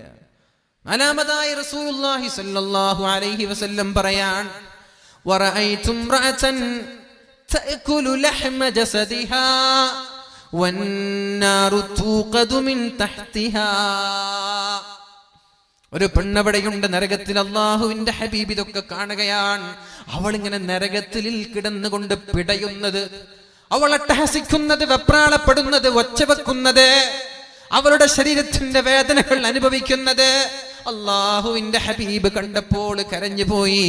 നാലാമത്തെ പെണ്ണ് തഅകുലു ലഹ്മ ജസദിഹാ, സ്വന്തം ശരീരത്തിന്റെ ഇറച്ചിയെ അവൾ കഴിക്കുന്നുണ്ട്, കാർന്ന് തിന്നുന്നുണ്ട്. സ്വന്തം ശരീരം കടിച്ചു തിന്നാൻ പറ്റുമോ? നമ്മൾ കടിച്ചു തിന്നോ? വിശന്നാ നമ്മൾ ശരീരം കടിച്ചു തിന്നോ? സ്വന്തം ശരീരവും ഇറച്ചിയും മാംസവും പല്ലുകൊണ്ട് കടിച്ചു കടിച്ചു തിന്നുന്നു. അവളുടെ താഴെ നിന്ന് തീ ഇങ്ങനെ കത്തിക്കുന്നുണ്ട്. നല്ലൊരു അൽഫാമായി, നല്ലൊരു ഷവായിയായി, നല്ലൊരു ഗ്രിൽ ചിക്കനായി. അല്ലേ? ചിക്കൻ ആവില്ലല്ലോ മനുഷ്യനല്ലേ? തീയിലിട്ടിങ്ങനെ പൊരിക്കുക, ശരീരമൊക്കെ ഇങ്ങനെ വെന്തിട്ടുണ്ട്, അതിങ്ങനെ കഴിക്കന്നെ നമ്മൾ. ആരാണ് ആ പെണ്ണ്? അള്ളാഹുവിന്റെ ഹബീബേ, ആ പെണ്ണ് ചെയ്ത തെറ്റ് എന്താണെന്ന് പറഞ്ഞു തരുമോ? മതി, എനിക്ക് കേൾക്കാനുള്ള ത്രാണിയില്ല. ഫാത്തിമ ബീവി റളിയല്ലാഹു അൻഹ പറയാണ്, നബിയേ, ആരാണ് ആ പെണ്ണെന്നൊന്ന് പറഞ്ഞു തരുമോ? അള്ളാഹുവിന്റെ ഹബീബായ റസൂലുള്ളാഹി സ്വല്ലല്ലാഹു അലൈഹി വസല്ലം പറയാൻ തുടങ്ങി, അല്ലതീ തഅകുലു ലഹ്മ ജസദിഹാ, സ്വന്തം ശരീരം കാർന്ന് തിന്നുന്ന പെണ്ണാരാണെന്നറിയോ? فإنها كانت تزين بدنها للناس, ആളുകൾ കാണാൻ വേണ്ടി ശരീരത്തിന്റെ ഭംഗി പ്രദർശിപ്പിക്കുന്ന പെണ്ണാണത്. നേരത്തെ പറഞ്ഞു, വീട്ടിലിരിക്കുമ്പോൾ ചിഞ്ഞു നാറുന്ന നെറ്റിയോ ചൂരിദാറോ അത് ഇസ്തിരിട്ടിട്ടില്ല, അത് അലക്കിയിട്ടില്ല, അതിൽ സുഗന്ധം പൂശിയിട്ടില്ല. വീട്ടിലിരിക്കുമ്പോൾ എന്തൊക്കെയോ മുഷിഞ്ഞ വസ്ത്രം ധരിച്ച് എന്നാൽ അങ്ങാടിക്ക് പോവാൻ, ഞാനും വരുന്നു. പിന്നെ അരമണിക്കൂർ കഴിഞ്ഞ് ഭർത്താവ് വെയിറ്റ് ചെയ്യന്നെ. ഇവൾക്ക് കുളിക്കണം, ഡ്രസ് അയൺ ചെയ്യണം, ഫൗണ്ടേഷൻ വേണം, പൗഡർ വേണം, യാ അല്ലാഹ്, ഐലൈനർ വേണം, ലിപ്സ്റ്റിക് വേണം, ഇതൊക്കെ തേച്ച് പുറത്തിറങ്ങാൻ. വീട്ടിലോ ഞാൻ നേരത്തെ പറഞ്ഞതുപോലെ എന്തിനാണത്? എന്താണ് അതിന്റെ ആവശ്യം? ആരെ കാണിക്കാനാണ്? ഭർത്താവിന്റെ മുമ്പിലല്ലേ സൗന്ദര്യം പ്രകടിപ്പിക്കേണ്ടത്. നീ അങ്ങനെ ചെയ്യുന്നുവെങ്കിൽ, ജോലി കഴിഞ്ഞോ, ഗൾഫിൽ നിന്നോ നാട്ടിൽ നിന്നോ ജോലി കഴിഞ്ഞ് വീട്ടിലേക്ക് ഭർത്താവ് വരുന്നു എന്നറിയുമ്പോ നിനക്ക് കുളിക്കാം, അയൺ ചെയ്ത വസ്ത്രം ധരിക്കാം, സുഗന്ധം പൂശാം, ഒരു കുഴപ്പമില്ല. നീ അങ്ങാടിക്ക് പോകുന്നു എന്ന് പറയുമ്പോൾ ഒരു പ്രത്യേകം ഒരു ചമഞ്ഞൊരുങ്ങൽ. എന്താണ് അതിന്റെ അർത്ഥം? കല്യാണത്തിന് പോകുന്നു എന്ന് പറയുമ്പോൾ പ്രത്യേകം ഒരു ചമഞ്ഞൊരുങ്ങൽ. മയ്യത്ത് കാണാൻ വേണ്ടി പോകുമ്പോൾ വരെ പൗഡർ ഇടാതെ പെണ്ണിന് പുറത്തിറങ്ങാൻ പറ്റുന്നില്ല. ഇത് നടക്കുന്നില്ലേ? ഇത് നടക്കുന്നില്ല. ഇത് ആരെ കാണിക്കാനായി ഭംഗിയാവൽ? നമ്മുടെ ബ്രേക്ക്ഫാസ്റ്റ് എന്ന് പറഞ്ഞാൽ ബ്രെയിനിലേക്ക് പോകുന്ന ഫുഡാണത്, ഭക്ഷണമാണ്. രാജാവിനെ പോലെ കഴിക്കേണ്ട ഭക്ഷണമാണ് ബ്രേക്ക്ഫാസ്റ്റ്.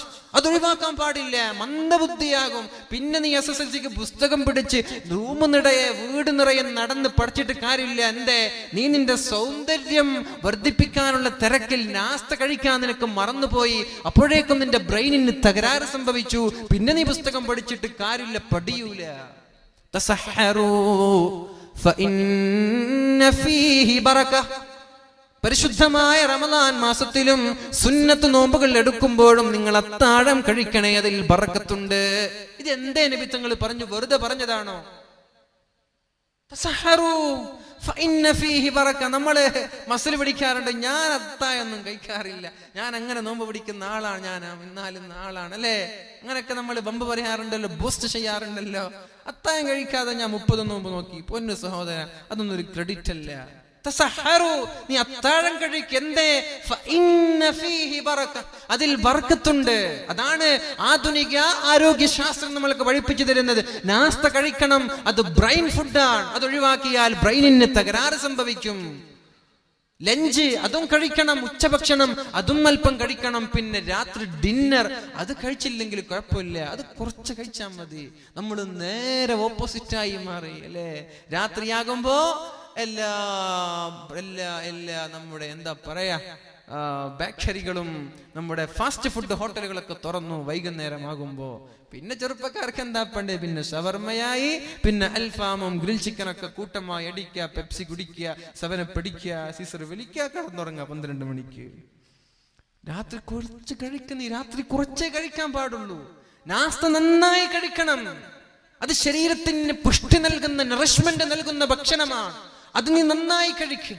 രാവിലെ എണീറ്റ ഉടനെ ഒരു 4 ഗ്ലാസ് വെള്ളം കുടിക്കുന്നീ, അത് നിന്റെ ശരീരത്തിന് നല്ലതാണ്, നിന്റെ ശരീരത്തിന്റെ ആരോഗ്യത്തിന് നല്ലതാണത്. രാവിലെ എണീറ്റ ഉടനെ 4 ഗ്ലാസ് വെള്ളം കുടിക്കുക. ഒരു കട്ടൻ ചായ, ബെഡ് കോഫി എന്ന് പറയുന്ന കട്ടൻ ചായ കുടിക്കുന്നതിന് മുമ്പും ഒരു 4 ഗ്ലാസ് വെള്ളം കുടിക്കുക. അത് പറ്റുന്നില്ല, 2 ഗ്ലാസ് കുടിക്ക്.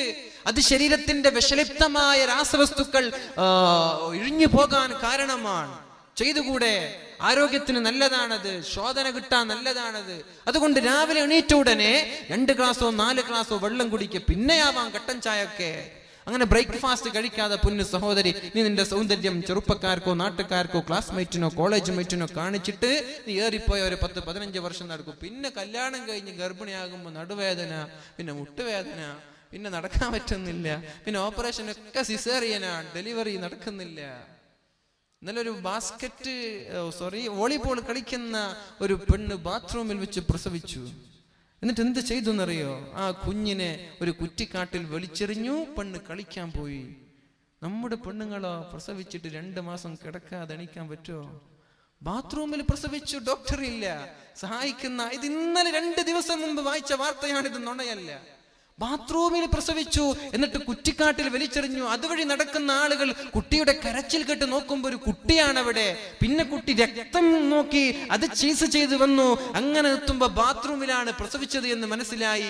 ഉമ്മയെയും പിടിച്ചു, ഉമ്മയെ കൊണ്ടുപോയി. ഉമ്മ വോളിബോൾ കളിക്കുകയാണ്. വിദേശത്തൊക്കെ അറബി പെണ്ണുങ്ങൾ ഇന്ന് പ്രസവിച്ച നാളെ കാർ ഡ്രൈവ് ചെയ്ത് വരുന്ന, നമ്മുടെ പെണ്ണുങ്ങൾക്ക് ആരോഗ്യമില്ല. പ്രത്യേകിച്ച് നമ്മുടെ ഭക്ഷണത്തിന്റെ ശൈലി തന്നെ വളരെ ഡേഞ്ചറസ് ആണ്, അപകടമാണ്. എരിവും പുളിവും ഷുഗറും ഇതൊക്കെ വരാണ്. തുർക്കിക്കാരൊക്കെ ഭക്ഷണം കഴിക്കുന്നത് കണ്ട നമ്മൾ നെട്ടിപ്പോകും. ബ്രെഡ്, ജാം ഇതൊക്കെ കഴിച്ചാണ് ടർക്കിഷ് ആളുകൾ. അവർക്കൊന്നും രോഗം വരാറില്ലെന്ന്. അവിടെയൊക്കെ ഹോസ്പിറ്റൽ കുറവാണ്. ഹെൽത്തി ബോഡിയാണ്, നല്ല ആരോഗ്യമുള്ള ശരീരമാണ്. നമ്മൾ ഈ എരിവും പുളിവും എത്ര ഭക്ഷണത്തിന് ടേസ്റ്റ് കൂടുന്നുണ്ടോ അത്രയും രോഗം വരാൻ കാരണമാണെന്നാണ്. അതുകൊണ്ട് ഞാൻ പറയുന്നത്, എന്റെ ശബ്ദം ശ്രവിക്കുന്ന മധുര 17കാരികൾ, കോളേജ് കുമാരികൾ, ഇവരോട് ഞാൻ പറയാൻ, നിങ്ങൾ സ്കൂളിൽ പോയിക്കോ, മുഖം മറച്ചു പോ. പർദ്ദ ധരിച്ച് മുഖം മറച്ചു പോയാൽ പിന്നെ പൗഡറിന്റെ ആവശ്യമുണ്ടോ? ഐലൈനറുടെ ആവശ്യമുണ്ടോ? നാസ്ത ഒഴിവാക്കേണ്ട ആവശ്യമുണ്ടോ? നാസ്ത ഏതായാലും കഴിക്കൂല, എന്നാൽ ലഞ്ച് കൊണ്ടുപോകും, അതുമില്ല. രാവിലെ ഇന്നലെ രാത്രി കഴിച്ചതാണ്, പിന്നെ വൈകുന്നേരമോ രാത്രിയോ വീട്ടിൽ നിന്ന് കഴിക്കുക. മന്ദബുദ്ധിയുണ്ടാകും, ബുദ്ധിയുടെ ശക്തി കുറയും. പെണ്ണെ, അതൊന്നും ചെയ്യല്ല. നന്നായി ബ്രേക്ക്ഫാസ്റ്റ് കഴിക്കണം, നന്നായി ലഞ്ച് കഴിക്കണം. നിന്റെ രാത്രി ഭക്ഷണം അല്പം കുറച്ചാലും കുഴപ്പമില്ല. റസൂലുള്ളാഹി സ്വല്ലല്ലാഹു അലൈഹി വസല്ലം, ഞാൻ നിർത്താൻ, അല്ലാഹുവിന്റെ ഹബീബായ റസൂലുള്ളാഹി സ്വല്ലല്ലാഹു അലൈഹി വസല്ലം പറയുന്നുണ്ട്, അല്ലതീ തഅകുലു ലഹമ ജസദിഹാ, സ്വന്തം ശരീരത്തെ കാർന്ന് തിന്നുന്ന പെണ്ണാരാണെന്ന് നിനക്കറിയുമോ? ഫഇന്നഹാ കാനത് തുസയ്യിനു ബദനഹാ ലിന്നാസ്, ആളുകൾ കാണാൻ വേണ്ടി ശരീരത്തിന്റെ ഭംഗി പ്രദർശിപ്പിച്ച് നടക്കുന്ന പെണ്ണാണത്. ലെഗിൻസ് ഇട്ട് പുറത്തിറങ്ങുന്ന പെണ്ണാണത്. ബനിയൻ ക്ലോത്ത്സ് അല്ലെ, ബനിയൻ ക്ലോത്ത്സ് ഉള്ള പർദ്ദ, ടീഷർട്ട്, പിന്നെ ടോപ്പ് ഇതൊക്കെ ധരിച്ച് പുറത്തിറങ്ങുക. പൊന്നു സഹോദരന്മാരെ, ഉപ്പമാരെ, ഉമ്മമാരെ, നിങ്ങളാണ് ഈ വസ്ത്രം വാങ്ങിച്ചു കൊടുക്കുന്നത്. ഇവർക്ക് മാത്രമല്ലേ ഈ തെറ്റുള്ളത്, ഇത് വാങ്ങിച്ചു കൊടുക്കുന്ന ഉപ്പമാരും ഉത്തരവാദിയാണ്. ഇത് വാങ്ങിച്ചു കൊടുക്കുന്ന ആങ്ങളമാരും ഭർത്താക്കന്മാരും ഉമ്മമാരും ഉത്തരവാദിയാണ്. വീട്ടിൽ നിന്ന് അങ്ങനെ ഒരു ലെഗിൻസ് വീട്ടിൽ നിന്ന് പുറത്തിറങ്ങേണ്ട ഡ്രസ്സല്ലത്, അത് അകത്ത് ധരിക്കേണ്ട ഡ്രസ്, നൈറ്റ് ഡ്രസ്സാണത്. അത് അകത്ത് ധരിക്കേണ്ട വസ്ത്രമാണ്. നമ്മളതിനെ പുറത്തിട്ട് നടക്കുക. പിന്നെ ടോപ്പിന്റെ കട്ടിങ് അല്പം മുകളിലായ പിന്നെ പറയണോ? പൊന്നു സഹോദരക്ക് ആർക്ക് കാണിക്കാൻ വേണ്ടി? ശരീരം മറച്ച് പർദ്ദ ധരിച്ച് നടക്ക്, മുഖം മറച്ച് നടക്ക്. ഒരു ഫിത്നയോ ഒരു പ്രശ്നമോ നമ്മുടെ നാട്ടിൽ നടക്കൂല, ഒരു പ്രണയവും നടക്കൂല. നിന്റെ മുഖത്തിന്റെ ഭംഗി കാണുമ്പോൾ നിന്റെ പിന്നാലെ വരും. നിന്റെ മുഖം കണ്ടില്ലെങ്കിൽ ആരെങ്കിലും നിന്റെ പിന്നാലെ വരുമോ? പിന്നെ നിന്റെ സമയം കല്യാണത്തിന്റെ ആലോചന വരുമ്പോ ഒരു ഭർത്താവിന് നിന്നെ നോക്കാനുള്ള അനുവാദം തരുന്നുണ്ട് എന്ന് മാത്രമല്ല, സുന്നത്താണ്. കല്യാണ സമയങ്ങളിൽ പെണ്ണിനെ നോക്കുന്നത് സുന്നത്താണ്. അതെങ്ങനെ? വിദ്യാനഗരയിൽ ഗവൺമെന്റ് കോളേജ് വിടുമ്പോ ബൈക്കുമെടുത്തു പോയി ബസ് സ്റ്റാൻഡിൽ ഇരുന്നിട്ട് നോക്കലല്ലത്. അത് നമ്മുടെ ഫാമിലി സഹിതം നമ്മൾ പോയി ഫാമിലിക്ക് കാണാനല്ല. കല്യാണം കഴിക്കുന്ന ചെറുക്കന് പെണ്ണിനെ നോക്കിയാൽ ഒരു സുന്നത്തായി എഴുതി വെച്ചു. പെണ്ണിനെ ഇഷ്ടപ്പെട്ടില്ല, പിന്നെ അടുത്ത പെണ്ണ് നോക്കാൻ പോയി, കാണാൻ പോയി, അതും ഒരു സുന്നത്തായി എഴുതി വെച്ചു. ഇഷ്ടപ്പെട്ടില്ല, നീ ഒരു 100 പെണ്ണ് കണ്ടാലും 100 സുന്നത്തായി ഇവിടെ വെക്കാൻ. ഇനി സുന്നത്ത് കൂട്ടാൻ ആ പണി ചെയ്യല്ലേ. സുന്നത്ത് വേറെയും ഒരുപാടുണ്ട്. ഇനിയിപ്പോ അങ്ങനെയൊക്കെ ചെയ്യാൻ നിൽക്കല്ല. അതൊക്കെ ശാപമാണ്. നമ്മുടെ ഗൾഫുകാർക്ക് പൊതുവെ ഉണ്ടാകുന്ന ഒരു പ്രശ്നമാണ്. അവിടെ ഗൾഫിലുള്ള ഫിലിപ്പീൻസും കിട്ടിയ ആളുകളൊക്കെ നോക്കി നമ്മുടെ നാട്ടിലുള്ള പെണ്ണുങ്ങളെ കണ്ടാൽ അവർക്ക് തൃപ്തിയാവുന്നില്ല. പിന്നെ 4, 5, 6, 10 നോക്കി അവസാനം ഒരാഴ്ച ബാക്കിയുള്ള യാ പെണ്ണ് കിട്ടാൻ വേണ്ടി വന്നതാണ്, പെണ്ണായിട്ടില്ല. ഏതോ ഒരു ഊരാ കൊടുക്കൽ പെട്ടു, പെണ്ണ് ആർക്കും ഇഷ്ടപ്പെട്ടിട്ടില്ല, ഇവൻ ഇഷ്ടപ്പെട്ടു. ഇതാണ് പൊതുവെ നാട്ടിൽ നടക്കുന്നത്. അതുകൊണ്ട് കണ്ട പെണ്ണുങ്ങളൊന്നും കാണാൻ നിൽക്കല്ല. നമ്മൾക്ക് അള്ളാഹു ഒരു പെണ്ണ് കണക്കാക്കി അത് ദീനീ ബോധമുള്ള പെണ്ണാക്കി അള്ളാഹു മാറ്റുമാറാവട്ടെ. ഞാൻ നിർത്താണ്. അപ്പോൾ സ്വന്തം ശരീരത്തിന്റെ മാംസങ്ങളെ കടിച്ചു തിന്നുന്നത്, ആളുകൾ കാണാൻ വേണ്ടി ഭക്ഷണം ആളുകൾ കാണാൻ വേണ്ടി ശരീരത്തെ പ്രദർശിപ്പിച്ച് നടക്കുന്ന പെണ്ണാണ്. വസ്ത്രവിധാനങ്ങൾ ടൈറ്റ് ഫിറ്റ് ധരിക്കല്ല, ഒന്ന് ലൂസാക്കി നടക്കുക. ജീൻസ് ഫാൻസ് ധരിക്കുന്ന ആളുകൾക്കൊക്കെ മക്കൾ ഉണ്ടാവൂല എന്നാണ്. ചെറുപ്പത്തിലെ jeans tight fit skin fit ഇട്ട് ധരിക്കുന്ന നമ്മുടെ മക്കൾക്ക് ഭാവിയിൽ മക്കൾ ഉണ്ടാവാൻ സാധ്യത കുറവാണ്. ഫംഗസിന്റെയും ബാക്ടീരിയയുടെയും പ്രവർത്തനങ്ങൾ അവിടെ നടന്ന് മക്കൾ ഉണ്ടാകാനുള്ള എല്ലാ ശേഷിയും അവളിൽ നിന്ന് നഷ്ടപ്പെടുമെന്ന് ബയോളജി പഠിച്ച ആളുകൾക്കറിയാം. ബയോളജി വിദഗ്ധനായ ഒരു ഡോക്ടർ പറഞ്ഞ വാക്കുകളാണ്. ആണുങ്ങളുടെയും സ്ത്രീകളുടെയും സ്കിന്നിന്റെ വ്യത്യാസമുണ്ട്, നിർമ്മലതയുണ്ട്. അവിടെ സോഫ്റ്റ് സ്കിന്നാണ് പെണ്ണുങ്ങൾക്കുള്ളത്, ആണുങ്ങൾക്ക് ഹാർഡാണ്.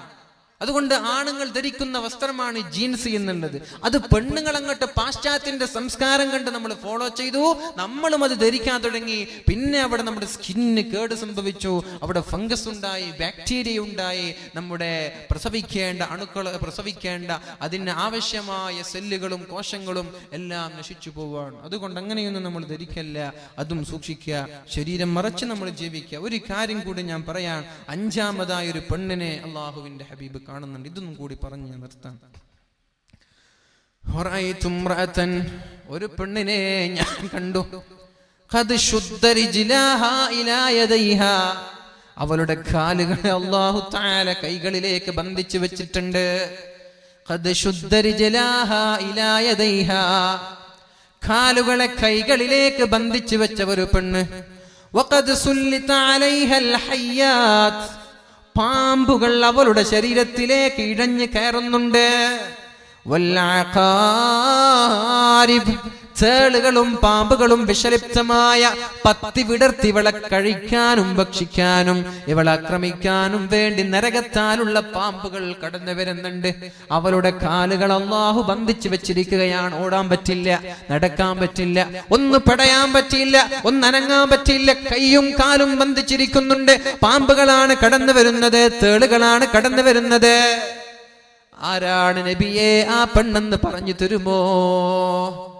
മഹാനായ മഹദിയായ ഫാത്തിമ റളിയല്ലാഹു അൻഹ ചോദിച്ചു, മതി നബിയേ മതി, എനിക്കിത് കേൾക്കാൻ പറ്റുന്നില്ല. ആരാണ് ഈ പെണ്ണ്? ഈ പെണ്ണ് ചെയ്ത കുറ്റം എന്താണ് നബിയേ? റസൂലുള്ളാഹി തങ്ങൾ പറഞ്ഞു, ഫാത്തിമ, ആ പെണ്ണാരാണെന്നറിയോ? ഫഇന്നഹാ കാനത് ഖലീലത്തുൽ വുളൂ. വുളൂ ചെയ്യാത്ത പെണ്ണ്, കല്യാണ ദിവസം മേക്കപ്പ് ചെയ്ത് ഉച്ചയ്ക്ക് നിസ്കരിച്ചില്ല. ഉമ്മ പറഞ്ഞു, നിസ്കരിക്കാൻ പറ്റൂല, 1000ഉം 2000ഉം ചെലവഴിച്ച് മേക്കപ്പ് വാങ്ങി, നീ വുളൂ ചെയ്യാതെ വേണ്ട, എന്ന് നിസ്കരിച്ചില്ലെങ്കിൽ കുഴപ്പമില്ല, നീ അങ്ങോട്ട് നിൽക്കുന്ന ഉമ്മ പറയാണ്. ഖലീലത്തുൽ വുളൂ, വുളൂ ചെയ്യാത്ത പെണ്ണ് സ്കൂളിൽ ഉച്ചയ്ക്ക് വുളൂ ചെയ്യുന്നില്ല, മേക്കപ്പ് പോകുമോ? ഇങ്ങനെയുള്ള പെണ്ണിനെ അല്ലാഹു കൈയിനെയും കാലിനെയും ബന്ധിച്ച് പാമ്പുകളെയും ചേളുകളെയും അവളുടെ മേൽ ആധിപത്യം ചെലുത്തുമെന്ന് ശഫീഉനാ വ ഹബീബുനാ റസൂലുള്ളാഹി സ്വല്ലല്ലാഹു അലൈഹി വസല്ലം. എന്നിട്ടോ വകാനത് ലാ തഗ്തസിലു മിനൽ ജനാബ, ശാരീരിക ബന്ധം പുലർത്തി, നല്ല തണുപ്പാണ്. ഭർത്താവ് പറഞ്ഞു, കുഴപ്പമില്ല, ഇന്ന് നമ്മൾ ഉറങ്ങാം, കുടിച്ചില്ലെങ്കിലൊന്നും കുഴപ്പമില്ല, സുബഹി നിസ്കരിച്ചില്ല. ജനാബത്ത് കുളിച്ചില്ല, രാവിലെ തണുപ്പാണ്, നീ ഹീറ്റർ വെച്ചാലും കുഴപ്പമില്ല, നീ രാവിലെ കുളിക്കാതിരിക്കരുത്. സുബഹി നിസ്കാരം അതിന്റെ പേരിൽ ഖളാ ആക്കരുത്. ശാരീരിക ബന്ധം പുലർത്തിയാൽ ഉടനെ കുളിക്കണമെന്നാണ് ശാസ്ത്രവും പരിശുദ്ധ ഇസ്ലാമും പഠിപ്പിക്കുന്നത്. അത് ലൈംഗിക രോഗങ്ങൾക്ക് കാരണമാകുമെന്നാണ്. ശാരീരിക ബന്ധം പുലർത്തിയാൽ പിന്നെ ഉടനെ കുളിക്കാൻ പറ്റുന്നില്ലേ, ഒന്ന് മൂത്രമൊഴിച്ച് നമ്മൾ എന്ത് ചെയ്യുക, ഉളൂ ചെയ്ത് കിടന്നുറങ്ങുക, ഗുഹ്യാവയവങ്ങൾ നമ്മൾ കഴുകി കിടന്നുറങ്ങുക. ആ സമയത്ത് ഏതായാലും കുളിച്ചുകൂടെ, എല്ലാ വീട്ടിലും ഷവറുണ്ട്, ഒന്ന് തിരിച്ചാൽ ജനാബത്തിന്റെ കുളി ഞാൻ കുളിക്കുന്നു നിയത്തും കൂടി വെച്ച സുബ്ഹാനല്ലാഹ് 2 മിനിറ്റ് കൊണ്ട് കുളി കഴിഞ്ഞു കുളിച്ചൂടെ, ഫ്രഷ് ആയിട്ട് ഉറങ്ങിക്കൂടെ? അതൊന്നും ചെയ്യൂല. ശാരീരിക ബന്ധം പുലർത്തി സുബഹിയാകുമ്പോ പഠിച്ചു നല്ല തണുപ്പാണല്ലോ, പ്രത്യേകിച്ചിട്ട് എല്ലാ വീട്ടിലും AC-യാണ്. AC ഇല്ലാതെ ജീവിക്കാൻ പറ്റാത്ത അവസ്ഥയാണല്ലേ. ചൂട് കൂടി കൂടി കൂടി രാത്രി 3 മണിക്കും 4 മണിക്കൊക്കെ ചൂട് കാറ്റാണ് വീട്ടിൽ നിന്ന് വരുന്നത്. ആ ഒരു സമയത്ത് AC ഇങ്ങനെ തണുത്തിരിക്കുമ്പോ കുളിക്കാൻ മടി, പെണ്ണും കുളിച്ചില്ല ആണും കുളിച്ചില്ല, 2 പേരും കിടന്നുറങ്ങി. അള്ളാഹു നൽകുന്ന ശിക്ഷ ഇതാണ്. അതുകൊണ്ട് കുളിക്കുക. മെൻസ്ട്രേഷൻ പീരീഡുകളിൽ കുളിക്കൂല, ജനാബത്ത് ഉണ്ടാകുമ്പോ കുളിക്കൂല.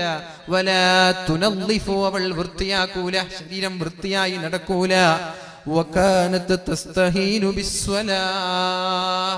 നിസ്കാരത്തെ നിന്ദിക്കുന്ന പെണ്ണായിരുന്നു ആ പെണ്ണ്. അതുകൊണ്ടാണ് അല്ലാഹു അവൾക്ക് നൽകുന്ന ശിക്ഷ ഇതാണെന്ന് പരിശുദ്ധ റസൂലുള്ളാഹി സ്വല്ലല്ലാഹു അലൈഹി വസല്ലം. അതുകൊണ്ട് ഇങ്ങനെയുള്ള പ്രശ്നങ്ങളിലൊന്നും നമ്മൾ പെടാതെ സൂക്ഷിക്കുക. അല്ലാഹു നമ്മൾക്ക് തൗഫീഖ് നൽകട്ടെ. ഞാൻ ആദ്യം ഓതി വെച്ച ഒരു ആയത്തൊന്നും കൂടി ഓതിക്കൊണ്ട് ഞാൻ നിർത്താൻ. ബിസ്മില്ലാഹിർ റഹ്മാനിർ റഹീം. وذر الذين اتخذوا دينهم لعبا ولهوا وغرتهم الحياة الدنيا وذكر به أن تبسل نفس بما كسبت ليس لها من دون الله ولي ولا شفيع وإن تعدل كل عدل لا يؤخذ منها أولئك الذين أبسلوا بما كسبوا لهم شراب من حميم وعذاب أليم بما كانوا يكفرون. നബിയേ, കളിയും ചിരിയും തമാശയുമായി ജീവിക്കുന്ന ഒരു കൂട്ടം ആളുകളുണ്ട്. ഗെയിം കളിച്ച് നടക്കുന്ന ഒരു കൂട്ടം ആളുകളുണ്ട്. ബാങ്കിന്റെ വിളി കേട്ടാലും കളി നിർത്താതെ ഫുട്ബോൾ കളിക്കുന്ന ഒരു കൂട്ടം ചെറുപ്പക്കാരുണ്ട്. ഹാഫ് ട്രൗസർ ഇട്ടിട്ട് ഔറത്ത് കാണിച്ച് ഹയ്യ അലസ്വലാഹ്, നിസ്കാരത്തിലേക്ക് കടന്നു വരണേ എന്ന് പറയുമ്പോ നീ അവിടെ ഫുട്ബോൾ കളിക്കുകയും പന്ത് ചവിട്ടുകയും ചെയ്യുന്ന കളിക്കുന്ന ചെറുപ്പക്കാരുണ്ട്. കല്യാണ വേളകളിലും പള്ളിയിലുമൊക്കെ എന്താ എന്തോ ഒരു ഗെയിമും കളിച്ച് നടക്കുന്ന ചെറുപ്പക്കാരുണ്ട്. നബിയെ, അവരെ കുറിച്ച് നിങ്ങൾ ടെൻഷൻ അടിക്കേണ്ടവരെ വിട്ടേക്ക്. അവർക്ക് ഞാൻ നൽകാൻ പോകുന്നത് ലഹും ശറാബും മിൻ ഹമീം, നരകത്താലുള്ള ശക്തമായ ചീഞ്ചലത്താലുള്ള വെള്ളമാണ്. വഅദാബുൻ അലീം, വളരെ വിലപ്പെട്ട സമയം നന്മയ്ക്ക് വേണ്ടി ഉപയോഗിക്കുന്നതിന് പകരം കളിക്കും ചിരിക്കും സിനിമയ്ക്കും സീരിയലിനും ഗെയിമിനും വീഡിയോക്കും വേണ്ടി ചെലവഴിച്ച ആ ആളുകൾക്ക് ഞാൻ നൽകാൻ പോകുന്നത് വേദനാജനകമായ ശിക്ഷയാണ്. നബിയെ, അവരെ നിങ്ങൾ ഉപദേശിക്കുകയോ നന്നാക്കുകയോ വേണ്ട. അവരെ നിങ്ങൾ വിട്ടേക്ക് നബിയെ, അവരുടെ കാര്യം ഞാൻ ഏറ്റെടുത്തു എന്ന് പറയുന്നുണ്ട്. അങ്ങനെയുള്ള ആളുകളിൽ നമ്മൾ പെടരുത്. അള്ളാഹു നമ്മൾക്ക് പുറത്തു തരുമാറാവട്ടെ. അള്ളാഹു നമ്മുടെ തെറ്റുകുറ്റങ്ങളൊക്കെ പുറത്തു തരുമാറാവട്ടെ. ഇനിയുള്ള കാലം തെറ്റ് ചെയ്യാതെ ജീവിക്കാൻ അള്ളാഹു തൗഫീഖ് ചെയ്യട്ടെ. അള്ളാഹു നമ്മുടെ ചെറുപ്പക്കാർക്കൊക്കെ ദീനീ ബോധം നൽകുമാറാവട്ടെ. എന്തെങ്കിലും പറയാനുണ്ടോ? കല്യാണപ്രായമെത്തിയ ചെറുപ്പക്കാർ, അള്ളാഹു അവർക്കൊക്കെ ദീനീ ബോധം നൽകുമാറാവട്ടെ. ഇതൊക്കെ ഉണ്ടെങ്കിലും എത്രയോ നല്ല നിസ്കരിക്കുന്ന ദീനീ ബോധമുള്ള ചെറുപ്പക്കാർ എനിക്കറിയാം. എത്രയോ നല്ല ആളുകളുണ്ട്, നിസ്കരിക്കുന്ന ദീനീ ബോധമുള്ള ആളുകൾ.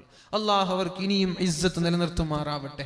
പ്രായപൂർത്തിയെത്തിയ നമ്മുടെ പെൺകുട്ടികൾക്ക് അള്ളാഹു സ്വാലിഹീങ്ങളായ ഇണകളെ നൽകുമാറാവട്ടെ. അല്ലാഹുവേ, നമ്മുടെ ചെറുപ്പക്കാരെയും നമ്മുടെ ചെറുപ്പക്കാരികളെയും ദീനീ ബോധമുള്ളവരാക്കി മാറ്റണേ അല്ലാഹുവേ. അറിയാതെ പിശാചിന്റെ ദുർബോധനം കൊണ്ട് തെറ്റുവന്ന് പോവാൻ അല്ലാഹുവേ അവരെ നീ രക്ഷപ്പെടുത്തണേ അല്ലാ. ഞങ്ങളെയും നീ രക്ഷപ്പെടുത്തണേ അല്ലാ. ഞങ്ങളുടെ കണ്ണിനെ ഹറാമിൽ നിന്ന് നിയന്ത്രിക്കാൻ നീ ഞങ്ങൾക്ക് തൗഫീക്ക് നൽകണേ അല്ലാഹ്. ഞങ്ങളുടെ ചെവിയെ നിയന്ത്രിക്കാൻ നീ ഞങ്ങൾക്ക് തൗഫീക്ക് നൽകണേ അല്ലാഹ്. അല്ലാഹുവേ, ഞങ്ങളുടെ ഹൃദയങ്ങളെ തിന്മയിലേക്ക് പോകാതെ നന്മയിൽ അടിയുറച്ചു നിൽക്കാനുള്ള തൗഫീക്ക് നൽകണേ അല്ലാഹ്. അല്ലാഹുമ്മ യാ മുഖല്ലിബൽ ഖുലൂബ് സബ്ബിത് ഖുലൂബനാ അലാ ദീനിക്. അല്ലാഹുവേ, നിന്റെ ദീനിൽ അടിയുറച്ചു നിൽക്കാനുള്ള ഈമാൻ നീ ഞങ്ങൾക്ക് നൽകണേ അല്ലാഹ്. ربنا لا تزغ قلوبنا بعد إذ هديتنا وهب لنا من لدنك رحمة إنك أنت الوهاب. അല്ലാഹുവേ, നീ ഹിദായത്ത് തന്നതിന് ശേഷം, അല്ലാഹുവേ, നീ ദീനുൽ ഇസ്ലാം തന്നതിന് ശേഷം വഴി പിഴച്ച ആളുകളായി, ദുർമാർഗികളായി നീ ഞങ്ങളെ മാറ്റല്ലേ അല്ലാഹ്. റബ്ബനാ ളലംനാ അൻഫുസനാ വഇല്ലം തഗ്ഫിർ ലനാ വതർഹംനാ ലനകൂനന്ന മിനൽ ഖാസിരീൻ. അല്ലാഹുവേ, ശരീരത്തോട് അനേകം തെറ്റുകൾ ചെയ്തു പോയി റബ്ബേ. നിരവധി തെറ്റുകുറ്റങ്ങൾ ജീവിതത്തിൽ വന്നു പോയി. അല്ലാഹ്, പുറത്തു തരണേ അല്ലാഹ്.